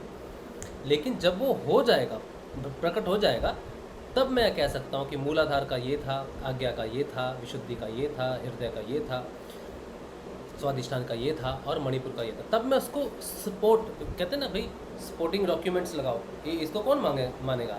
सपोर्टिंग डॉक्यूमेंट लगाओ। तो सपोर्टिंग डॉक्यूमेंट है हमारा बदलाव। इसीलिए अनुभूतियाँ होना, उसके बाद उसका बदलाव जानने में समय भी लग जाता है कई बार। वो आप रखो सबके सामने, दुनिया उसकी वैल्यू करेगी, करनी ही पड़ेगी उसकी। ठीक, तो ये चीज़ें हैं। अब आप देख लो, आपने कुछ बताना है, कुछ समझाना है, आपको बदलाव है या कुछ बदलाव हो रहा है, वो भी आप पूछ सकते हो कि मेरा ये थॉट प्रोसेस है, या फिर मेरे में ये बदलाव हो रहा है, या मुझको ये ऐसा फील हो रहा है, वो प्रश्न आप रख सकते हो। एज ए प्रश्न रख सकते हो कि ये बदलाव हो रहा है, मुझे समझ नहीं आ रहा कि ये बदलाव क्यों हो रहा है। जैसे गोविंद जी ने प्रश्न रखा कि मेरे को सहस्त्रार में खिंचावट होती है, ये प्रश्न है, ये अच्छा है। किसी और को दूसरा कुछ हो सकता है, वो प्रश्न आप पूछ सकते हो। एक आप प्रश्न पूछ सकते हो, दूसरा आप अपना बदलाव बता सकते हो। ये दो चीज़ें हैं। बाकी कोई विशेष अनुभूति आपको लगता है, ये मत कहना कि मुझे दादा गुरुदेव ने बताया कि ये होने वाला है फ्यूचर में, वो होने वाला है, वो नहीं। उसमें हमारा क्या, किसी का भी इंटरेस्ट नहीं होना चाहिए। फ्यूचर को जानने में कोई इंटरेस्ट नहीं होना चाहिए। जो होगा सो होगा, ठीक है, फाइन, ओके। और पास्ट में जो हुआ वो भी फाइन, दैट इज़ फाइन। अभी जो घटना घट रही है या अभी आप में जो परिवर्तन आ रहा है, अभी किसी भी मूड स्विंग है, कुछ अच्छा है, कुछ भी है, उसको आप रखो सामने, प्रश्न के रूप में रखो। उसको जानना ज़रूरी है। बदलाव और प्रश्न, ये दो चीज़ें महत्वपूर्ण हैं। ठीक, आप कुछ कहना चाहते हो, कुछ प्रश्न है या बदलाव है, तो आप बोल सकते हो। एक प्रश्न है, बेस्ट वेस्टर्न इम्पीरियो मूल धारा में गणेश जी का स्थान सही है क्या? वो तो प्रथम पूज्य माने जाते हैं।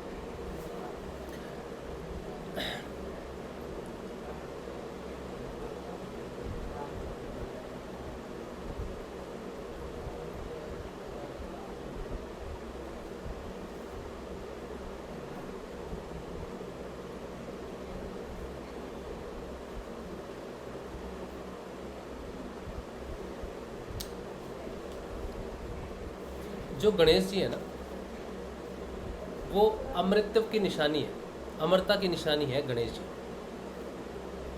गणेश जी को जो पूजा होती है तो उनको जो चढ़ता है वो भी अमर चढ़ता है। जो चीज़ अमर है वही चढ़ती है। गणेश जी को चढ़ता है ध्रुवा, घास। घास अगर मर जाए और उसको वापस रोपण किया जाए तो वो घास वापस जिंदा हो जाती है। ये घास की खासियत है कि घास क्या है, घास मरने के बाद अपने आप जिंदा हो जाती है और वो अमर है। तो वही गणेश जी को चढ़ती है। तो गणेश जी जो है वो पार्थिव इमोर्टैलिटी को घोषित करते हैं। ये पार्थिव इमोर्टैलिटी के साइन है। अब पार्थिव का अर्थ है शरीर, शरीर का अर्थ है मूल, और मूल धारा से आपका पार्थिव शरीर जुड़ा हुआ है। आपका पार्थिव अमृतत्व जो है वो मूल धारा से जुड़ा हुआ है, यानी कि गणेश जी उसके देवता होने चाहिए। अब अगर ऋषि अरविंदो कहते हैं कि पार्थिव इमोर्टैलिटी आपको प्राप्त होगी, तो गणेश जी का आशीर्वाद होना बड़ा ज़रूरी है आपके साथ। मूल धारा चक्र का पूर्ण रूप से शुद्धिकरण और पूर्ण रूप से उस पर अधिकार होना ज़रूरी है। उसके बिना आप अपने शरीर की बनावट को चेंज नहीं कर सकते या अपने शरीर को अपने कंट्रोल में नहीं कर सकते। बुढ़ापा, बीमारियां, इन सब से बचने के लिए, शरीर की बीमारियों से बचने के लिए मूल धारा को गणेश जी के अधीन होना बहुत आवश्यक है। अमरता अगर बोली गई है, पार्थिव इमोर्टैलिटी बोली गई है, पार्थिव इमोर्टैलिटी यानी कि जो अमरता है वो शरीर की अमरता के साथ जोड़ा गया है। एक तो ऊपर आज़ाद होने की बात है मोक्ष की, लेकिन मोक्ष आपको तभी मिल सकता है जब आप नीचे की अमरता प्रदान कर लो, नीचे अपने शरीर को अपने बस में कर लो, मृत्यु आपके बस में हो जाए। ठीक है, उसको बोलेंगे पार्थिव immortality. If I want to live 400 years और मूलाधार चक्र मेरे पास है और गणेश जी के दर्शन जो मैंने आपको बताए वो आपके पास है, तो मूलाधार चक्र से आप अपने लाइफ को सस्टेन कर सकते हो as long as you want. ये मुझे ऐसा लगता है, इसीलिए उनका स्थान जो है वो मूलाधार में होना चाहिए। और अगर आप रंग देखो मूलाधार का तो वो रेड है, और गणेश जी को अगर आप फूल चढ़ाओ और देखो तो उनको रेड जो है उसी से ही सम्मानित किया जाता है। ठीक है, और भी बहुत सारी चीज़ें हैं जो मूल को और गणेश जी को डिफाइन करती हैं एक साथ। बाकी थोड़ा रिसर्च का विषय है, लेकिन मुझे लगता है इतनी जानकारी काफ़ी है उनको मूल धारा में उनका स्थान है ये जानने के लिए। अच्छा, राकेश कुमार चौधरी कह रहे हैं अब ये संस्कृत लिख दिया इन्होंने और मुझे आती नहीं। अच्छा, इन्होंने हिंदी में भी, चलो बहुत अच्छा लिख दिया। भगवत गीता 10:10 10वां अध्याय, शायद 10वां श्लोक होगा, इसका अर्थ यही हो सकता है, मुझे ज़्यादा पता नहीं। To those whose mind are always united with me in loving devotion, I give the divine knowledge by which they can attain me. अच्छा, I say Lord Krishna connected me with his messenger so that I can be on right direction. अभी मैं संस्कृत में भी थोड़ा देख लेता हूँ पढ़ने की। तेषाम सतत युक्तानाम भजताम प्रीतिपूर्वकम ददामि बुद्धि योगम तम येन मामुपयन्ति ते।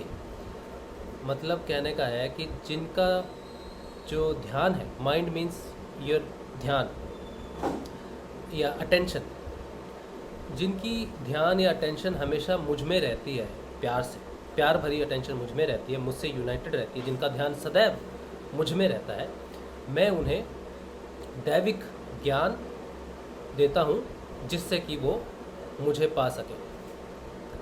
अच्छा, अच्छी बात है, सही बात है वैसे क्योंकि ज्ञान जो है वो विष्णु का ही है और वही देते हैं ताकि उस ज्ञान तक उन तक पहुँच सके।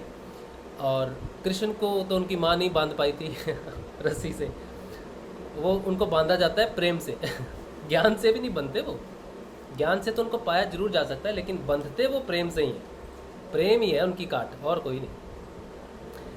तो ये कह रहे हैं कि आई से Lord Krishna connected me with his messenger so that I can be on the right direction. जो आपने लास्ट लाइन लिखी है, थोड़ा सा इसमें ये है कि जो कृष्णा है, कृष्णा का मैसेंजर कोई नहीं है। Krishna, there is no messenger of Krishna in actual, because first of all Krishna is omnipresent, everywhere is Krishna himself, so he doesn't need a messenger to reach to you, he himself will reach to you. There should be nobody, because you cannot connect with the Krishna if there is a messenger between you and him. इस बात पे श्री गुरुदेव ने यह बात कही है कि जो हमारा जो देश है, हमारा जो योग है या हमारा जो वेदांत है या हमारा जो रास्ता है, ये ईश्वरवाद का रास्ता है। ठीक है, ये मैसेंजर जो दूसरे जो धर्म है वो क्या बोलते हैं इनको, मैसेंजर को हिंदी में क्या बोलते हैं,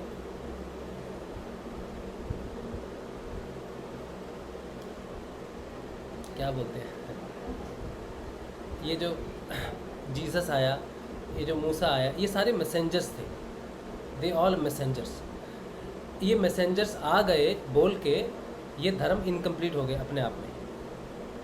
गुरुदेव ने ये बात लिखी है कि ईसाई धर्म इनकम्प्लीट है, क्यों? बिकॉज बीच में मैसेंजर को लेते हैं, इसीलिए तो उनको वो कनेक्शन नहीं कर पाते भगवान से। जीसस उनको भगवान से कनेक्ट करवा रहा है, ठीक है, बीइंग अ मैसेंजर, लेकिन वो भगवान से कनेक्ट नहीं हो पा रहे, मैसेंजर से कनेक्ट नहीं हो पा रहे, तो भगवान से कहाँ से होंगे?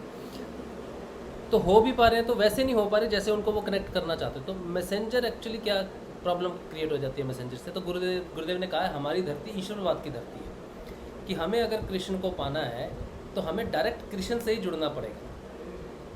तो उससे जुड़ने के लिए उसका जो रूप है वो है गुरु का रूप। गुरुदेव ने इस पे कहा था कि मैं ईश्वर के और मेरे बीच में गुरु की दलाली क्यों लूँ? इस बात पे गुरुदेव की चाबी अटकी हुई थी कि मुझे गुरु धारण नहीं करना। मेरे बीच में और गुरुदेव के बीच में कोई मैसेंजर या कुछ हो नहीं सकता। मैं और भगवान, गुरु नहीं चाहिए मुझे।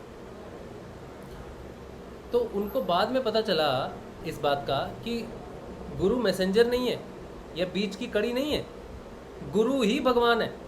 गुरुर ब्रह्मा गुरुर विष्णु गुरुर्देवो महेश्वरा, गुरु साक्षात परब्रह्म, तस्मै श्री गुरुवे नमः। तब जब उनको पता चला विवेकानंद के थ्रू कि गुरु के बिना नहीं हो सकता काम ये, क्योंकि गुरु ही ईश्वर है, गुरु मैसेंजर नहीं है। गुरु is not a messenger, Guru himself is a God. Brahma से ऊपर, विष्णु से ऊपर, महेश से ऊपर गुरु है। तो if you want to attain Krishna you have to connect with guru, and guru is not a messenger. तो आप राकेश जी, आपकी जो ये लाइन है ना, इससे मैं एग्री नहीं करता हूँ। हालांकि मैं आपका भाव समझ गया हूँ। आपका भाव ये है कि जहाँ भी उसका ज्ञान बट रहा है किसी के माध्यम से, उस माध्यम के साथ कनेक्ट हो जाए तो उसका ज्ञान प्रकट हो जाए तो मैं कृष्णा से कनेक्ट हो जाता हूँ। ये आप लिखना चाहते हो, ये मैं जान गया हूँ। लेकिन वर्डिंग भी बहुत ज़रूरी होती है, हम अपनी चीज़ को कैसे रिप्रेजेंट करते हैं। तो मैं आपकी वर्डिंग से समझौता नहीं कर रहा, लेकिन मैं आपके भाव से समझौता करता हूँ कि उसका ज्ञान जहाँ भी पड़ा होगा ना, वो कृष्णा ही है। ज्ञान हिमसेल्फ इज़ अ कृष्णा। तो ज्ञान पकड़ लिया तो कृष्णा को पकड़ लिया। ठीक है, तो मैं आपका भाव समझ गया, लेकिन मैसेंजर वर्ड से मैं सहमत नहीं हूँ, क्योंकि गुरुदेव की फिलॉसफी मैसेंजर के साथ नहीं जाती है, ईश्वरवाद के साथ जाती है, गुरु के साथ जाती है।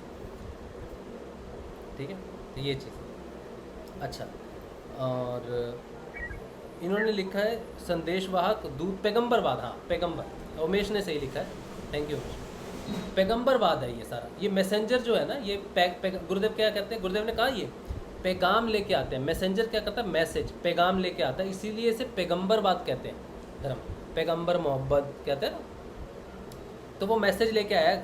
He is not saying I am God, he saying I am a messenger of God.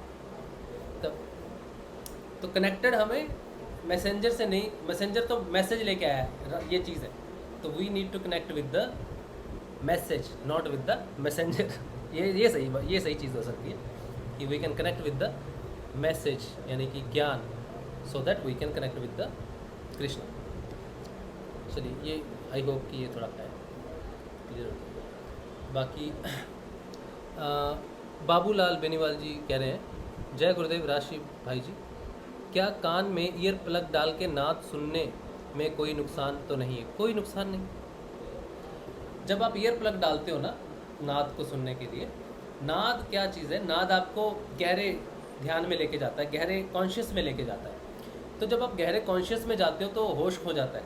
गहरा कॉन्शियस अंदर क्या है, आपको अंदर लेके जाता है। आप अपने अंदर जाओगे ना, तो आपके अंदर क्या है, विचार है, वितर्क है, तर्क है, गिल्ट है, अहंकार है, अंधेरा है। तो जब वो आपको अंदर लेके चला जाएगा तो थोड़ी देर में विचार जो है ना, वो आपको बाहर धक्का मार देंगे।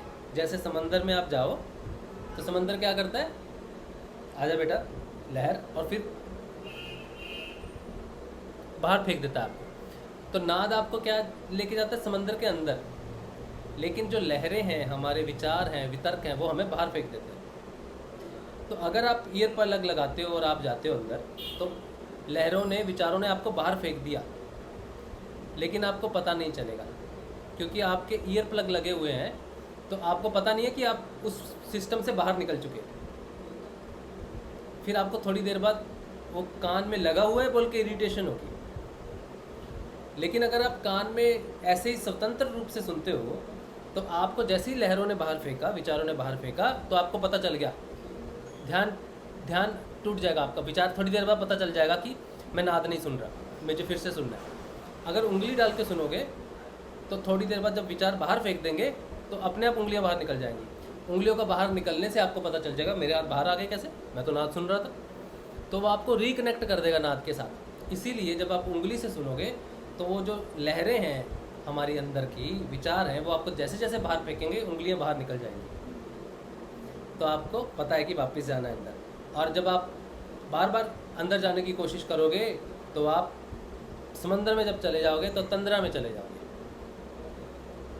तंद्रा में चले जाओगे। बस फिर तंद्रा का काम हो गया। फिर जब तक तंद्रा जागृत अवस्था में नहीं प्रस्तुत होती, तंद्रा को मतलब रूपांतरण जागृत अवस्था में नहीं होता, चेतन ध्यान में नहीं होता, तब तक तंद्रा की यात्रा करो। तंद्रा के बाद आपको योग निद्रा आएगी, फिर कान में उंगली देने की ज़रूरत नहीं पड़ेगी। फिर वो नाद जो सुन रहा है ना, वो इतना सुनेगा सबकॉन्शियस में कि नींद आनी शुरू हो जाएगी। आपको पता नहीं है कि नींद क्यों आ रही है, बहुत नींद आ रही है। पहले तो कान में उंगली डालते थे तो नाद तंद्रा में ले जाता, पता चलता था कि हाँ नाद सुनते सुनते सो गए। तो ये अभ्यास होने के बाद कान में उंगली डालने की ज़रूरत नहीं, नाद को सुनने की भी ज़रूरत नहीं पड़ती। वो अपने आप ही आपको योग निद्रा में ले जाता है और आपको लगता है कि आपको नींद बहुत आ रही है। लेकिन वो क्या इफेक्ट है, तंद्रा का परमानेंट इफेक्ट हो गया। नाद ने आप समझ लिया है कि आप सुनना चाहते हो नाद को, ठीक है चलो। तो बार बार योग निद्रा, लंबी लंबी योग निद्रा लगती है कई महीनों तक, उससे काम होता है। फिर जब योग निद्रा खत्म हो जाती है, वहाँ घर बन जाता है, फिर उसमें लगानी होती है लाइटिंग।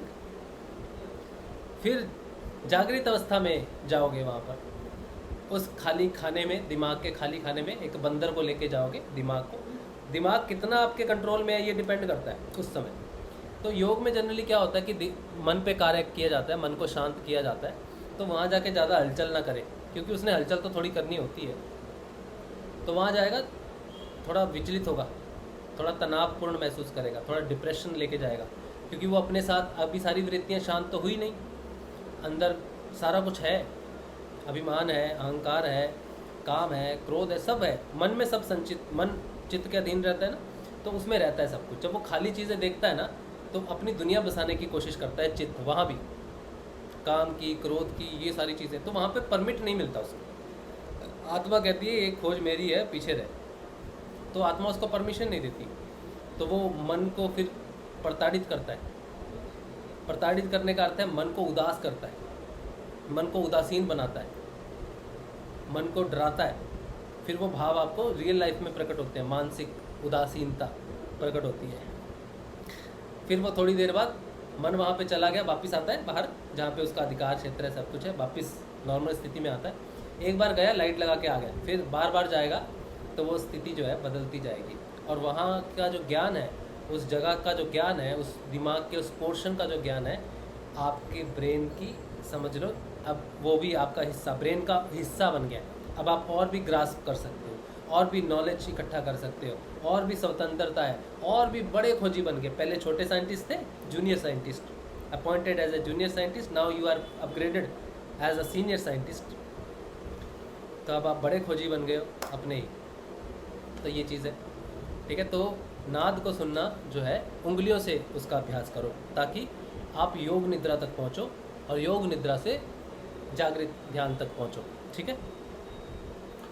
अच्छा, उसके बाद राकेश जी कह रहे हैं कि गुरु भाई, I am having less knowledge, Shambhavi मुद्रा इज़ हैपनिंग, ब्रह्म मुद्रा इज़ हैपनिंग। ब्रह्म मुद्रा तो मुझे नहीं मालूम कौन सी है, is happening. What are science of upward movements if Kundalini is awaken? This is sign. Kundalini अगर आपको शांभवी मुद्रा लग रही है, तो ये आपका नेचुरल ध्यान अंदर से होने लग गया। अब आप योगी की स्थिति में हो। जिसको शांभवी लग गई ना अपने आप, वो साधक से योगी बन गया, वो योगी है, क्योंकि शांभवी आपको अंदर से बाहर लेके आने शुरू कर देती है। क्योंकि अब वो अंदर लगना शुरू, पहले आप ध्यान लगाते थे आगे चक्कर पे, एक तरह से वो शांभवी का ही ध्यान है। अगर आप यहाँ पर देख रहे हो, तो ऑब्वियसली आंखें बंद करके देख रहे हो, तो अगर आंखें खुली हो तो ऐसे यहाँ दिखेंगी ना, ऐसे, तो ये आप ध्यान लगा रहे थे। अब शांभवी लगने लगी, तो ध्यान अंदर से लगना शुरू हो गया। अब योगी क्या, साधक बाहर से अंदर जाता है, ध्यान लगाता है, और योगी अंदर से बाहर आता है। शांभवी का लगना मतलब आप अब योगी हो, अब आपको अंदर का ज्ञान प्रकट होगा। लेकिन शांभवी के बाद बहुत सारी चीज़ें होती हैं जो साधक के जीवन में घटित होती हैं, जिससे वो आगे बढ़ता है। शांभवी मुद्रा लगे, ठीक है, लगने दीजिए, और समर्पण की तरफ देखिए, अपने स्वाध्याय की तरफ देखिए, वो सारी चीज़ें अब अपने आप घटित होंगी। कई बार ज़रूरी नहीं है कि आज शांभवी लगी तो कल ज्ञान प्राप्त हो जाएगा या कुछ हो जाएगा। अब इसका कोई नियंत्रण कुछ ऐसा नहीं है कि किसको क्या चीज़ कब प्राप्त होनी है। बस आप अपना काम करते रहिए। बस ये समझ लीजिए कि ये कुंडलिनी का बहुत बड़ा इफेक्ट है आप पे, कि आप शांभवी तक पहुँचे। और ब्रह्म मुद्रा मुझे पता नहीं है कौन सी होती है, तो उसके बारे में तो मैं कुछ नहीं बोल पाऊँगा। नाम नहीं पता, मुद्रा शायद पता भी हो मुझे। तो बहुत अच्छी बात है ये। तो अब ज्ञान और नॉलेज, तो नॉलेज की एक लेयर है एक्चुअली। उस नॉलेज की लेयर पे आप पहुंच जाओगे, वो सारा वहीं पे पड़ा है। ओशो ने भी वहीं से लिया है, विवेकानंद ने भी वहीं से लिया है, गुरुदेव ने भी वहीं से लिया है, रामकृष्ण परमहंस ने भी वहीं से लिया है। इन्होंने कुछ अटेन नहीं किया, ये एक लेवल है बस। आप वहाँ पहुँच गए, वो आपका हो गया। आत्मा वहाँ आत्मा का है, वो पड़ा हुआ है बस। आपको आपका अधिकार है उस पर, आत्मा का अधिकार है। आप पहुँच गए, वो आपका है। तो वो नॉलेज आपकी कंप्लीट धीरे धीरे आपको उसका एक्सेस मिलना शुरू हो जाएगा, धीरे धीरे वो हो जाएगा शुरू। वो वहीं पर ही है, आपका वेट कर रहा है बस। आप बढ़ो आगे, सारे आप आगे बढ़ो तो आपको मिलेगा। अच्छा, उसके बाद कह रहे हैं कि नाद is not happening, I know it's next step. हाँ, नाद भी हृदय चक्र को ओपन करता है। नाद के बिना तो अद्वैतवाद संभव नहीं। तो अगर आप द्वैतवाद में हो किसी भी भाव में कि ईश्वर अलग है या ये अलग है या कोई दूसरी पूजा पाठ में हो या किसी दूसरे मंत्र में हो, तो नाद प्रकट नहीं होगा। नाद कॉन्सेंट्रेट एक चीज़ में विश्वास करने से प्रकट होता है। ऐसा नहीं कि जिनको नाद सुनता है वो बाहरी पूजाएं नहीं करते, लेकिन समहाउ उनकी जो ध्यान अवस्था होती है ना, वो एक चीज़ पे बड़ी संगठित हो जाती है, बड़ा विश्वास हो जाता है एक चीज़ पे, एक ईश्वर के एक रूप पे उनको इतना विश्वास हो जाता है। बाकी उनको रूप लगते हैं लेकिन वो ठीक है, लेकिन एक पे बड़ा कंसंट्रेशन हो जाता है, तो वो अद्वैत में चले जाते हैं। तो नाद अद्वैतवाद का घोषक है। हृदय चक्र सिर्फ अद्वैत के लिए खुलता है, द्वैत के लिए नाद चक्कर नहीं खुलता, हृदय चक्कर नहीं खुलता। और उसको खोलने की चाबी है ब्रह्मनाद। ब्रह्म एक ही है, ये हृदय चक्र को खोलने में मदद करता है। हृदय चक्र के आगे की यात्रा नाद की यात्रा है। वहाँ पे शब्द नहीं है, सिर्फ ब्रह्म शब्द है, ब्रह्म है। शब्द तो बाद में प्रकट हुए, वाणी बाद में आई, सबसे पहले नाद प्रकट हुआ।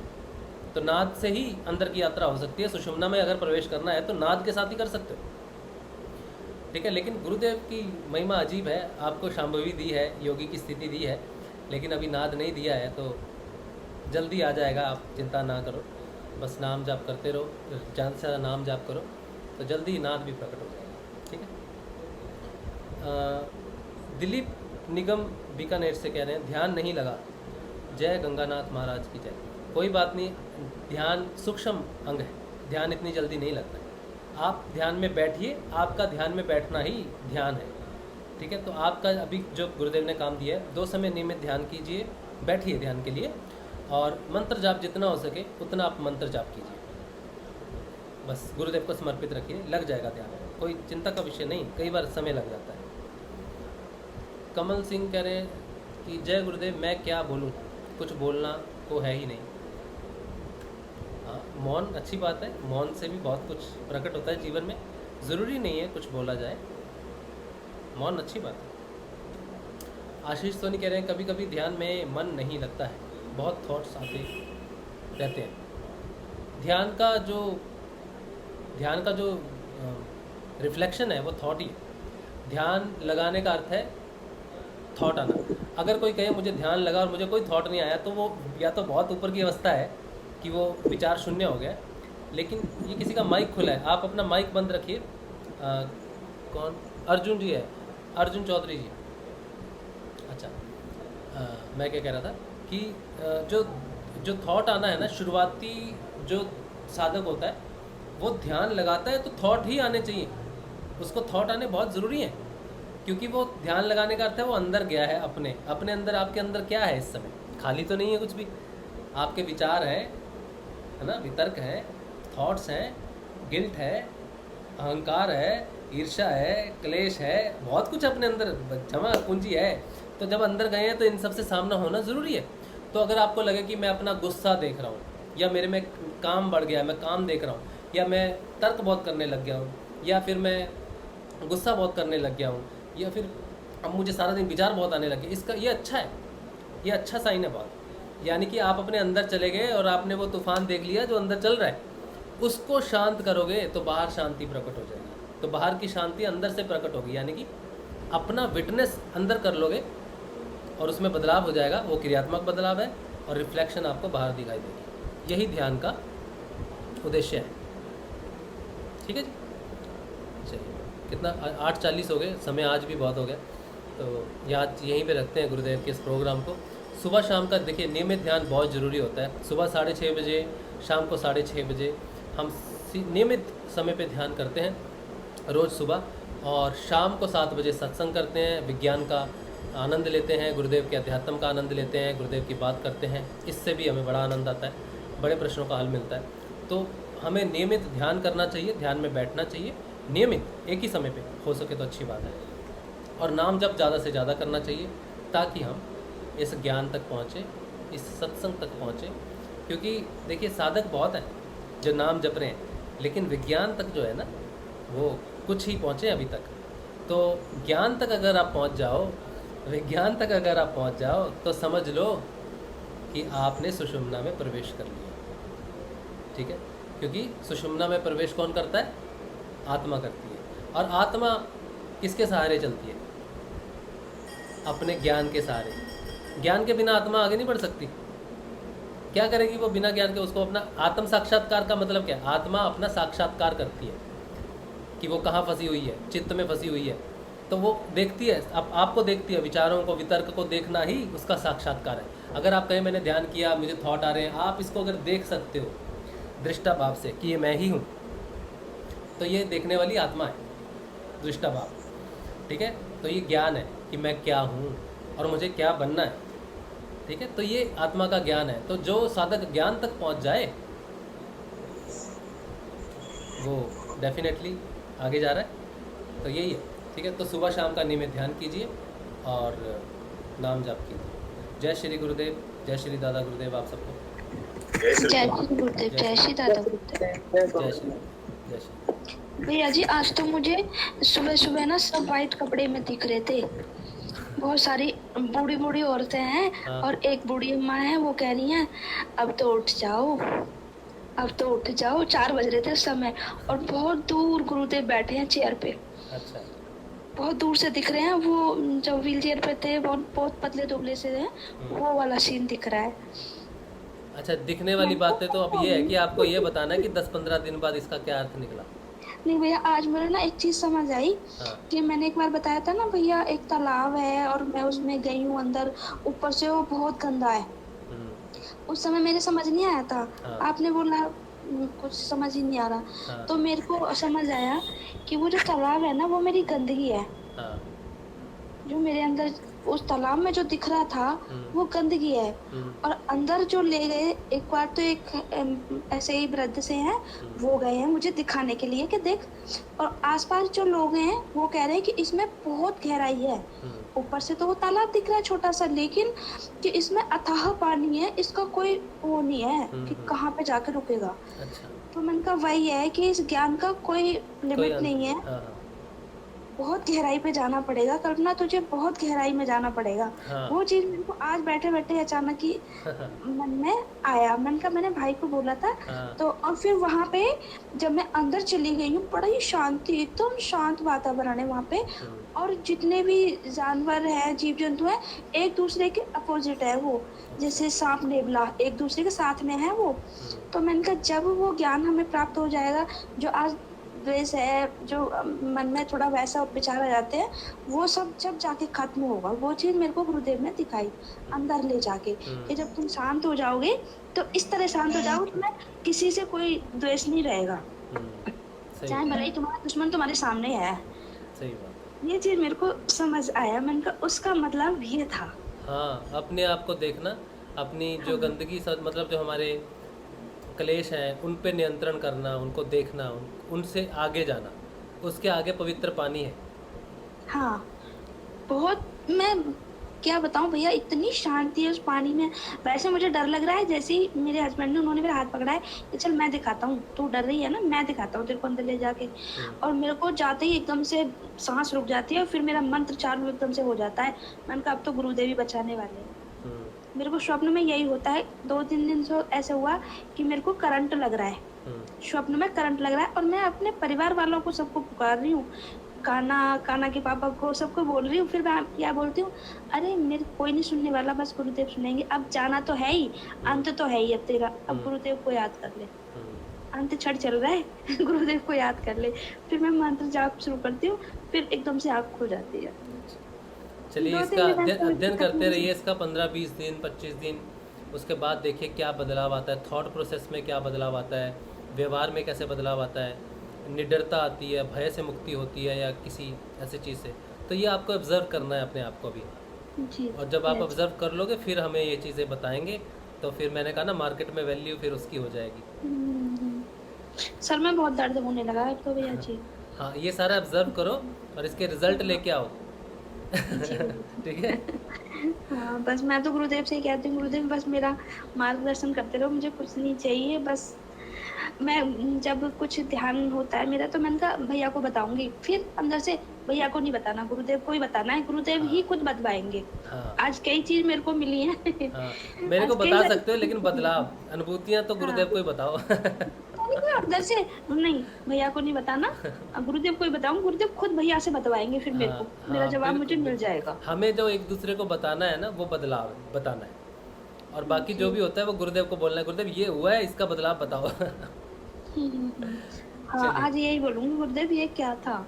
हाँ चलो, अच्छी बात है। और इस पे रिसर्च करो, 15-20 दिन अपने आप का अध्ययन करो, स्वाध्याय करो, और देखो क्या रिजल्ट में आता है आपके पास, क्या रिजल्ट मिलता है इन सारी चीज़ों में। ठीक है, जी भैया, जय श्री जय गुरुदेव श्री- सभी को, आपको भी सबको जय श्री गुरुदेव। चलिए, जय श्री गुरुदेव। जय श्री जय श्री गुरुदेव। जय श्री गुरुदेव सर जी। जय श्री गुरुदेव। जय श्री गुरुदेव। सुबह मिलेंगे 6:30 बजे के ध्यान। जय श्री गुरुदेव।